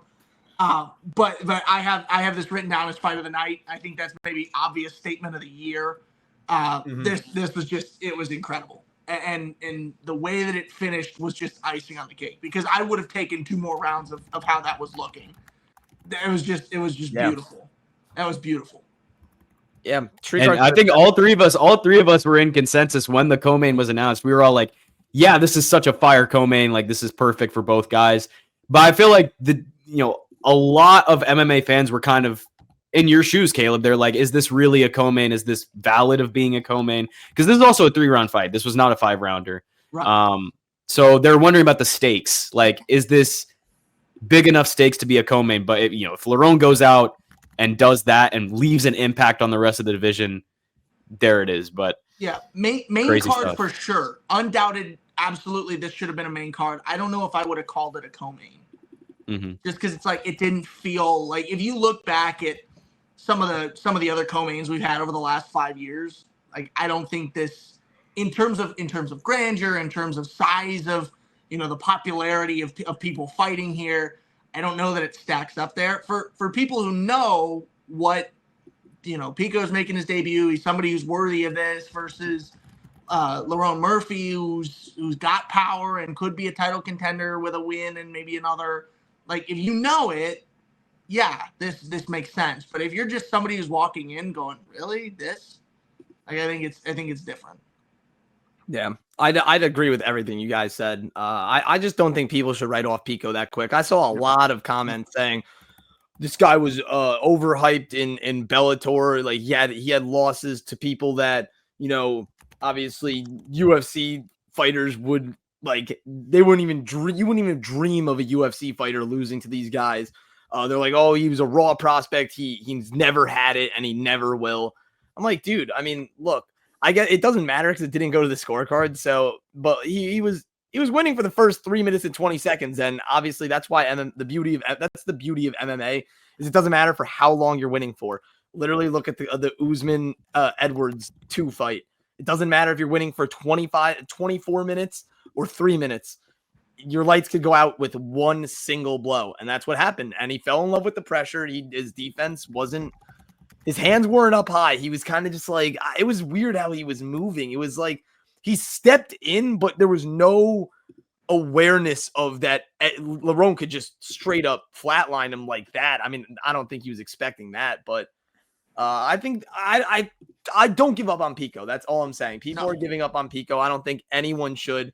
And yeah, it was a crazy fight though. I don't think, well, I mean, not even, I don't think, I know. There's never been 2 spinning back elbows on the same card, and we just saw it back to back on one card. So regardless, Lerone, I had my doubts about you. You're legit, bro.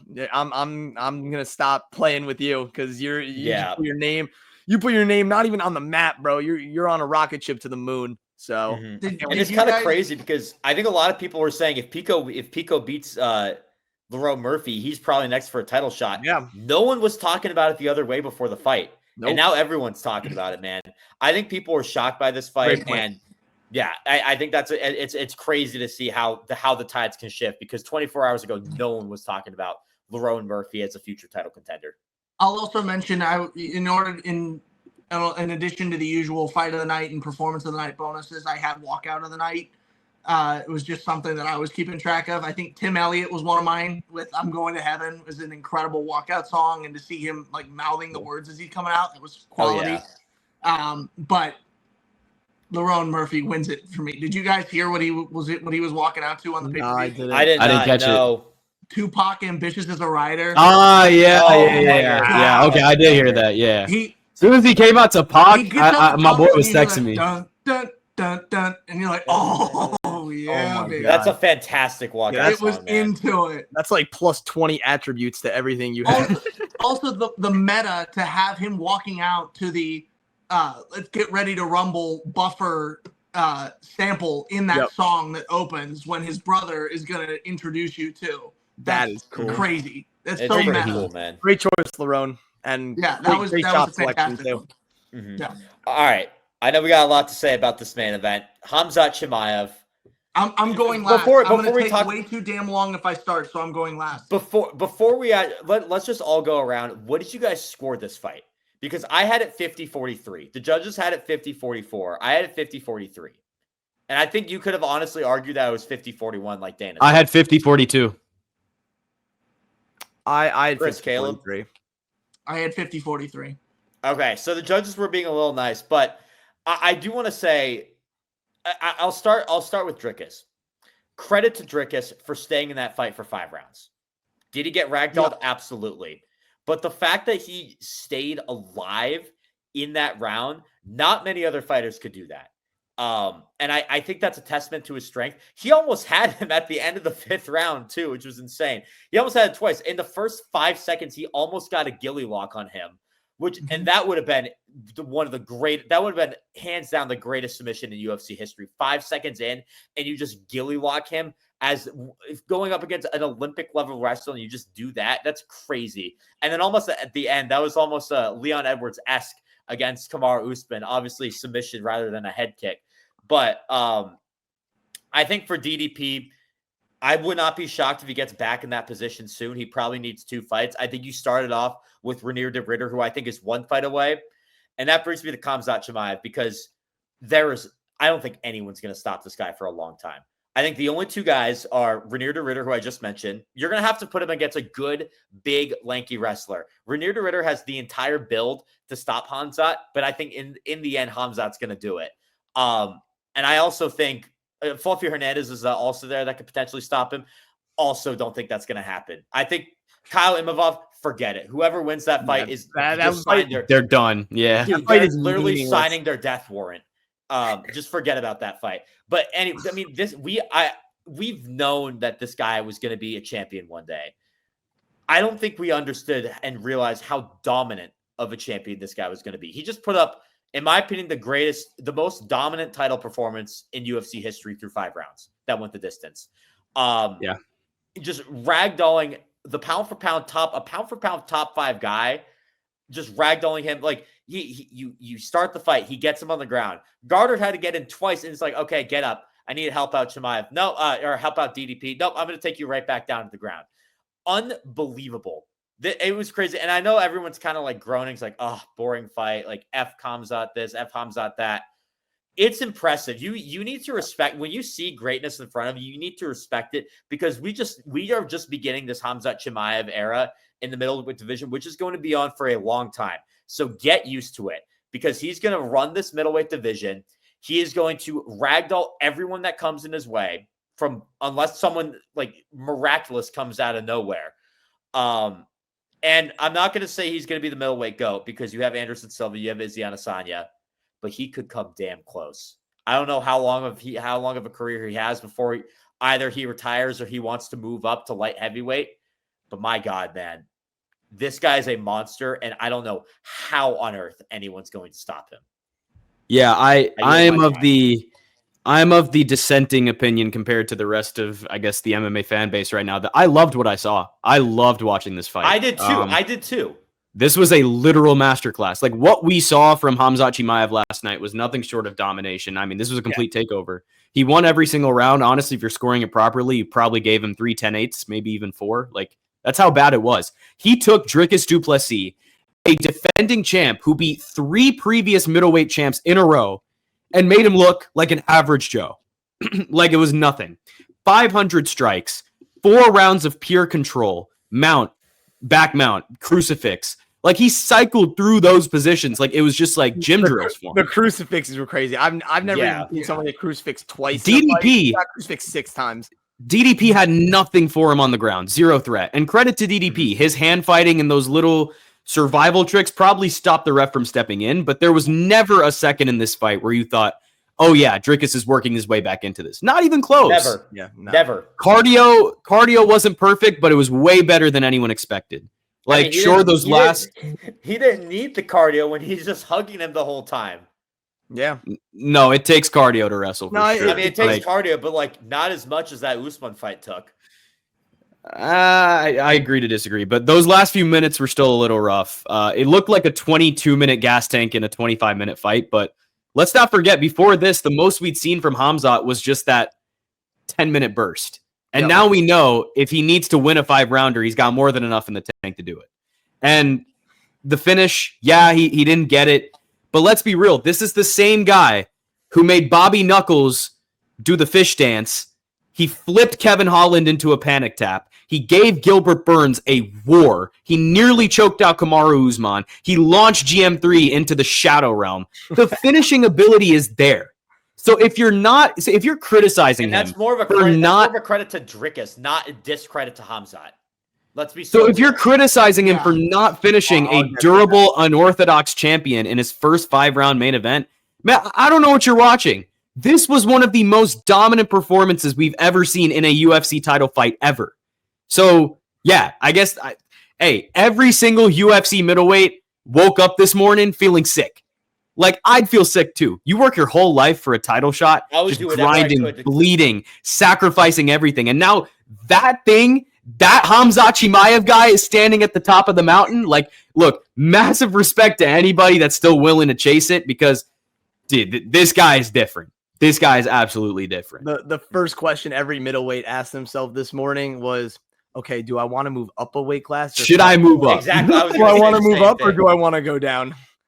And honestly, I would say go up, but I don't think going to welterweight going to help that much.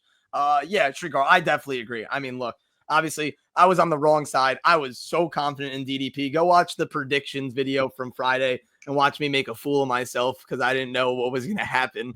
I was very, very confident. I thought the gas tank was a problem, but that's also shout out to Coach Sam Calavita, who was also helping Aaron Pico. Khamzat and Pico were doing strength and conditioning together, and I'm not gonna lie, that was after the first 2 rounds. I was like, he's not even gonna gas. Like this is a different Khamzat, physically, mentally, and I was extremely impressed. I was severely impressed. However, my one thing with it, and I know like it's hard to knock the fight. I mean, well, it's easy to knock the fight in terms of, I guess people think it's boring, whatever. We're all hardcore MMA fans. Personally, I love grappling. And even though it was a very, very, very one-sided grappling match, it's still just utter domination. Like, unless you've done combat sports or mixed martial arts, jiu-jitsu, everything, you don't know how hard it is to hold someone down like that. And just especially Dricus. Yes, especially Dricus, who probably came into the fight at like 210 pounds. He looks massive when he fights on fight night. And Khamzat he made him look like he literally sunned him. He sunned him. He said, "You are my son. I'm gonna pick you up, drag you wherever I want to go." And like, you want to go to the store? No, I want to go to the store. You're coming with me. We're going out to the park. Yeah, that's just like how it was. It was like wherever Khamzat wanted to go, Dricus was following along by choice or by force. And honestly, I was very, very, very impressed with Khamzat. And I knew from day one, the day he stepped foot in the Apex, and then he did his little short run 10-day thing, I went, this guy is going to be a champion. Like, there's just something different about him. And I think the only thing that I wish in his career that went differently is just the health. Maybe the weight cuts really got to him. Sam and I were talking about it. A lot of his health reasons could have been because he was cutting to welterweight, and that just wasn't beneficial for his body. I think if we got to see a little more of him, he would have been the champion 2 years ago.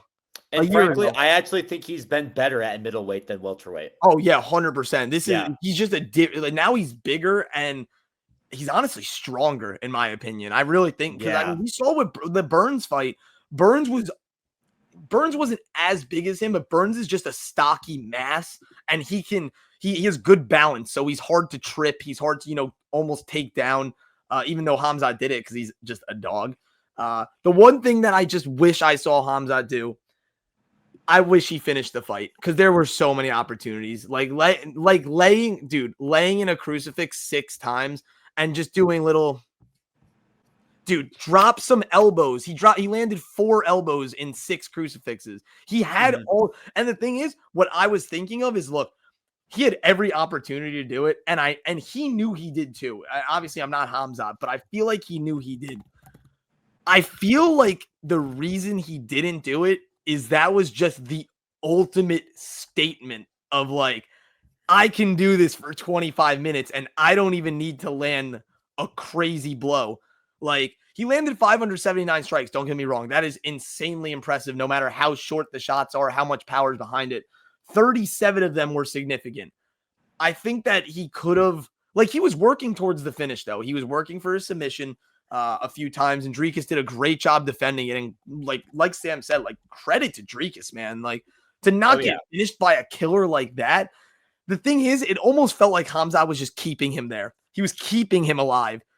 And I don't know. I thought that there were many opportunities to finish the fight, and Khamzat knew he was. And I saw a lot of people saying, he's the next Khabib. And you know what? He really is. He in terms of straight wrestling domination, he is Khabib.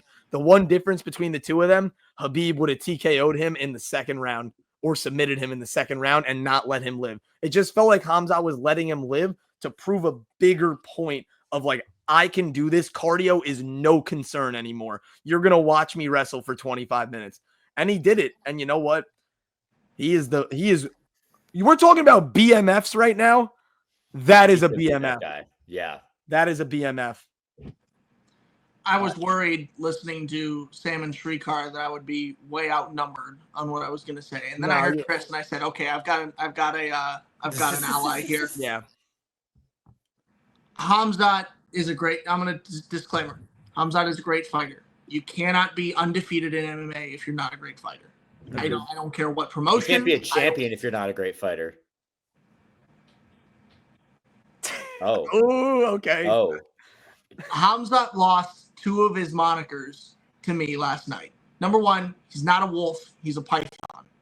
I think that's more fitting with what he does, what his brand of fighting is than a wolf is. I don't care how cool a wolf looks on your shorts. More of a python. Those shorts were sick, though, by the way. They were sick. They were sick. And the intro to fit it was awesome. Number 2, you're not a killer. You're not a killer. I can't call him a killer. Whenever I think killer, I think Elliott Topuria, I think Max Holloway, somebody who's going to beat you to death. Physically beat the ever-loving bleep out of you. Doesn't mean he's not a fantastic fighter, but if you tell me, if you brand yourself, your last Octagon interview was, I kill everybody, I come out, kill everybody. I shouldn't do the accent because I'm awful at it. But if you're, I said it in my predictions video on the New House Instagram. That round 1 was going to be electric. Dricus was going to come out swinging. Khamzat was going to try to hunt the finish right from the opening second. And he lays on him for 24 minutes. This is my other thing. The wrestling, the takedown, impressive. 12 takedowns, so much ground control time. I think you have to start the conversation for Khamzat having one of the greatest sleeper builds ever in the UFC if he can throw around a huge guy like DDP like he's nothing. But let me ask you guys a rhetorical question here. Can we win fights in the UFC by pinning somebody? Yeah. Time and time again, that's been proven. That's been you proven. Can win that way. That's literally how Ankalaev won the title against Pereira. So I said that too. I mean, legitimately, you win by knockout or you win by submission. Can you win by pin? Not saying what ground control does on the scorecards. Wrestling is one of the mixed martial arts. So I know it is, but I'm bringing this up to the point of, yes, you can win by control. Magomed Ankalaev literally did it at light heavyweight. You're right, but you take down an opponent and you wrestle to set up the submission. In my mind, you don't just lay on him and stop him from getting back in this fight, which he knows that DDP can do. DDP's got the strength to do it. If you mess up once, if you let DDP get an arm free and he collects you with it, now all of a sudden you're the one seeing stars here. I would have loved to see him hunt the takedown, or hunt the finish out of those takedowns and out of that control time. I'm with Chris. He could have finished it in the second round, and I think then I'd be thinking more that he's a legitimate champion. There's one other point I'll make, but I know Srikar wants to come in, so I'll let him. No. Make your point. You got it. The other thing, too, is if you're going to be a UFC champion, you got to start making weight, kid. Got to make weight. It's a bad precedent if we're giving people the belt after they've had problems with the weight cut, whether you're over or you're under. Say what you want about weight cutting being a part of the sport. If it needs to go away because it's not healthy or you don't like the drastic ways that people are doing this, whatever you want to say about it, it's the current rule that you have to hit the weight limits for a reason. It's safety, it's health of the other fighter, whatever the reason, you got to start hitting weight. Otherwise, you're not going to be respected by people who actually care about why those limits are in place. So Khamzat's got to start hunting the finish and hunt the finish out of the ground control time and make weight. Okay, this gives me actually good that you made that last point because it gives me multiple things that I can touch on. But to say that he's not a wolf or a killer is absolutely insane to me when we look at his run before this championship fight. And I feel like some of the stuff you're saying, I get it for this fight alone, but it's not that he has to start hunting the submission. He's been hunting submissions for a long time. He lost the nickname for the fight last night. Nothing beforehand. He's a wolf and a killer before last night. Last night is what I was like. You didn't live up to. I feel like my point of, I feel like he let DDP survive instead of.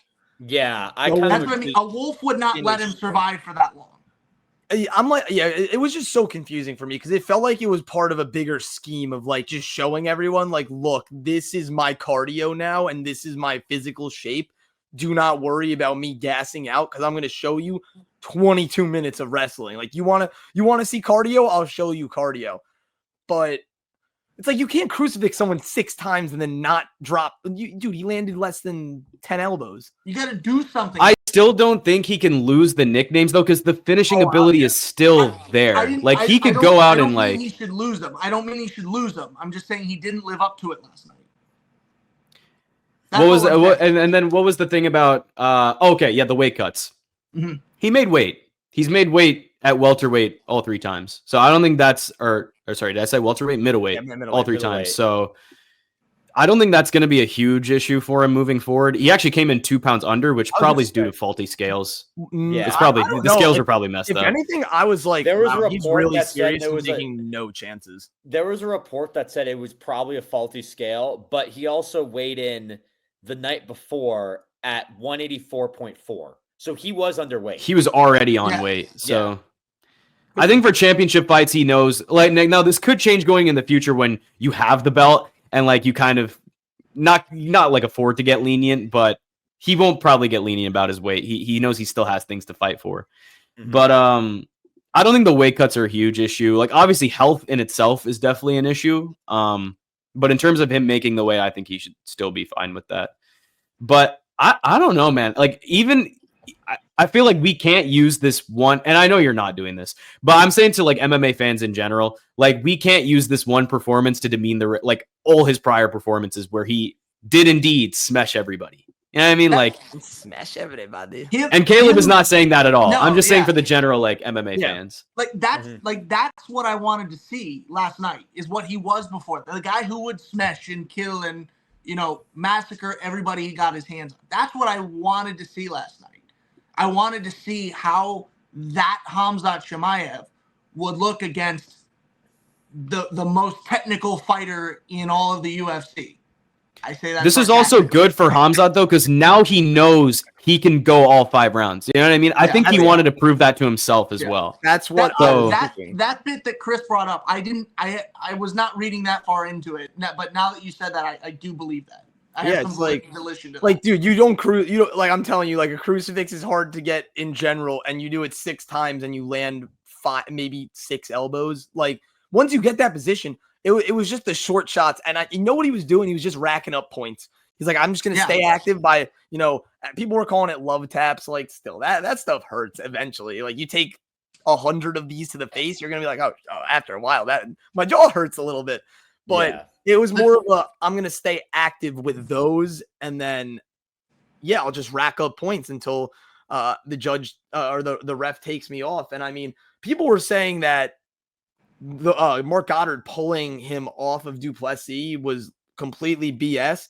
I have mixed feelings about it because it was fine. Like, that's like, I know, like, technically he was working towards something, but he set the precedent in the previous 3 rounds of he's not gonna finish him on the ground. So it's like, why just let him lay on him? And people are like, oh, you don't know MMA. I was just reading a bunch of comments. I love comments on Instagram. They are the funniest things on earth. Oh, they're great. But like, I see their point of like, look, he's technically doing a part of MMA, so he's not just literally laying on him and just not letting him get up.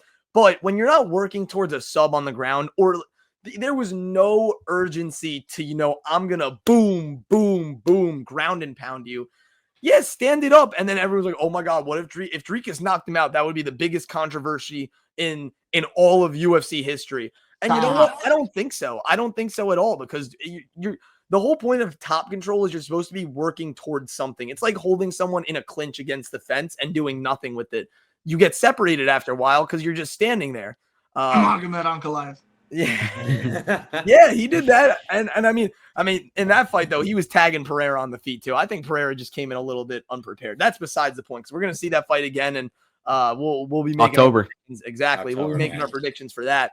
And I just think that, I was reading a little deeper, like Caleb said. Like, I think Khamzat was just proving a point. Like, there was a reason this fight was not finished.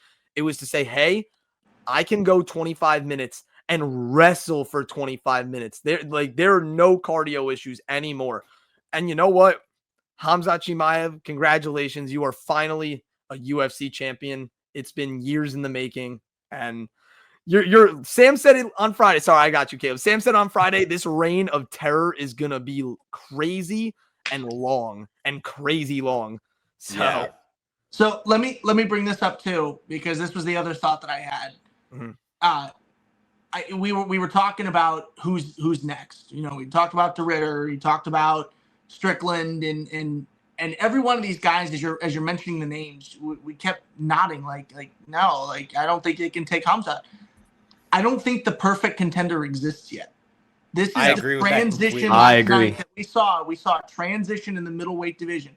What do Izzy, Sean, Dricus, even DeRitter a little bit? He's not as proven as those 3, but they're all strikers, right? More or less. I'm not saying they can't wrestle if they have to, but they're pretty strong strikers. Actually, DeRitter's more of an actual grappler. He's actually Caleb. Take DeRitter out of this, but Israel, Izzy, Dricus, Sean are all stand him up, let him go. Caleb, you bring up a great point, because in his press conference, I was thinking about this a little bit too. This has to do with matchmaking, but he said he wants to turn around for UFC 321 in Abu Dhabi. Give it to him.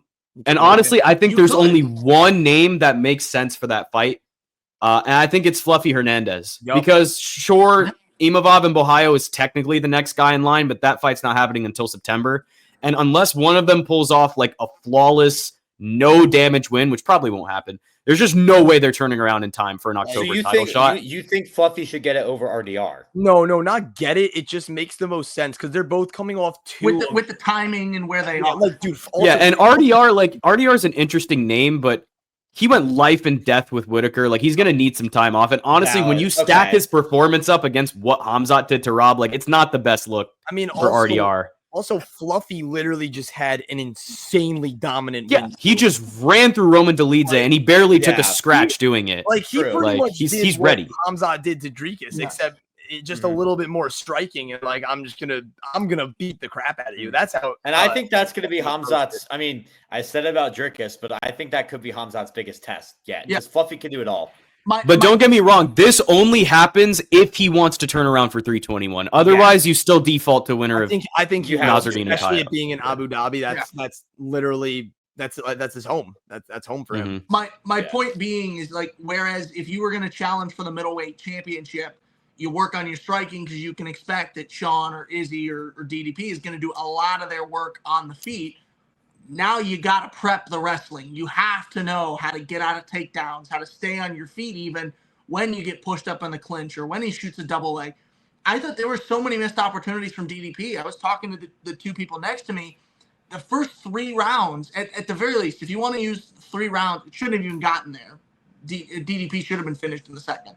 But by round 3, you can tell every round, you can tell Khamzat's hunting for that double leg. He's hunting for the takedown, and he waits.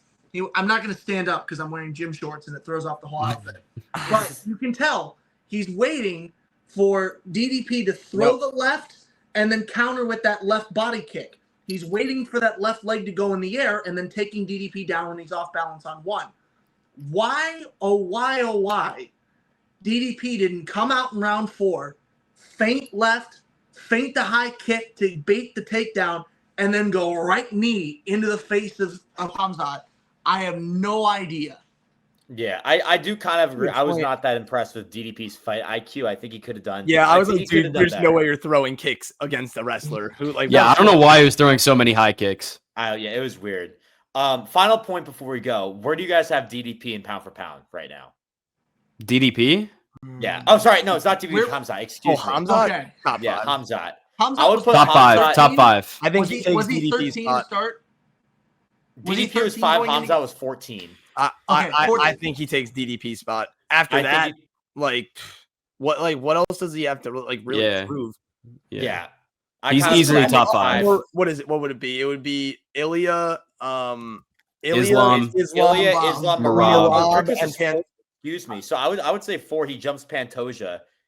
So Dricus Pantoja's done too much though. Tied for 4 right now. I feel like Pantoja's done too much to be jumped.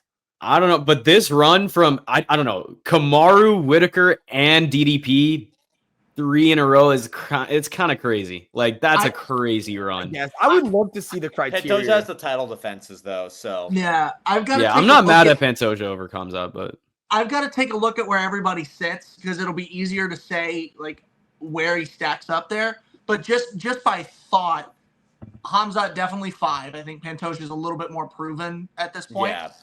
Not saying, if Khamzat gets to fight at 321 and gets another finish, I think he takes that spot maybe. Yeah, 100%. But just like right now, I think 5. You can't argue with a jump from 14 to 5. I mean, God, it's 9 spots. But for DDP, I don't know that he falls out of my top 10. I think he goes down to 9. Because I still think which would probably mean that Pineda falls out of top 10, which is crazy. Probably. But Pineda gets to fight pretty damn soon. Yeah, you can change it. He'll probably take that spot back. Yeah, got a chance to prove it. Another fun pay-per-view coming up October. We got a month off in September, so it would help for Pineda if he got to do a striking matchup. It's hard to say that I'm a pound for pound top 10 fighter if I'm getting pinned against the cage. If I'm throwing head kicks and I'm beating Yuri Prohaska or knocking out Crybaby Hill, it's easier to say that I'm a top 10 pound for pound fighter. But if I can't show it off, if I'm just getting taken down and pinned against the cage, then what's there to demonstrate? Exactly. But UFC 319 and new in the middleweight division. Got a lot of fun fights coming up next weekend in Shanghai and then in September before we hit October UFC 320. Caleb, thank you so much for joining us today. That's for you, Caleb. Boots on the ground. Lovely. We got the in-arena analysis from Caleb. Make sure to go follow his Twitter at Caleb_Spinner right there in the bottom left corner. That'll do it for us from the MMA War Room. Thank you so much for watching or listening wherever you get your podcasts. We will see you guys next time. Take care.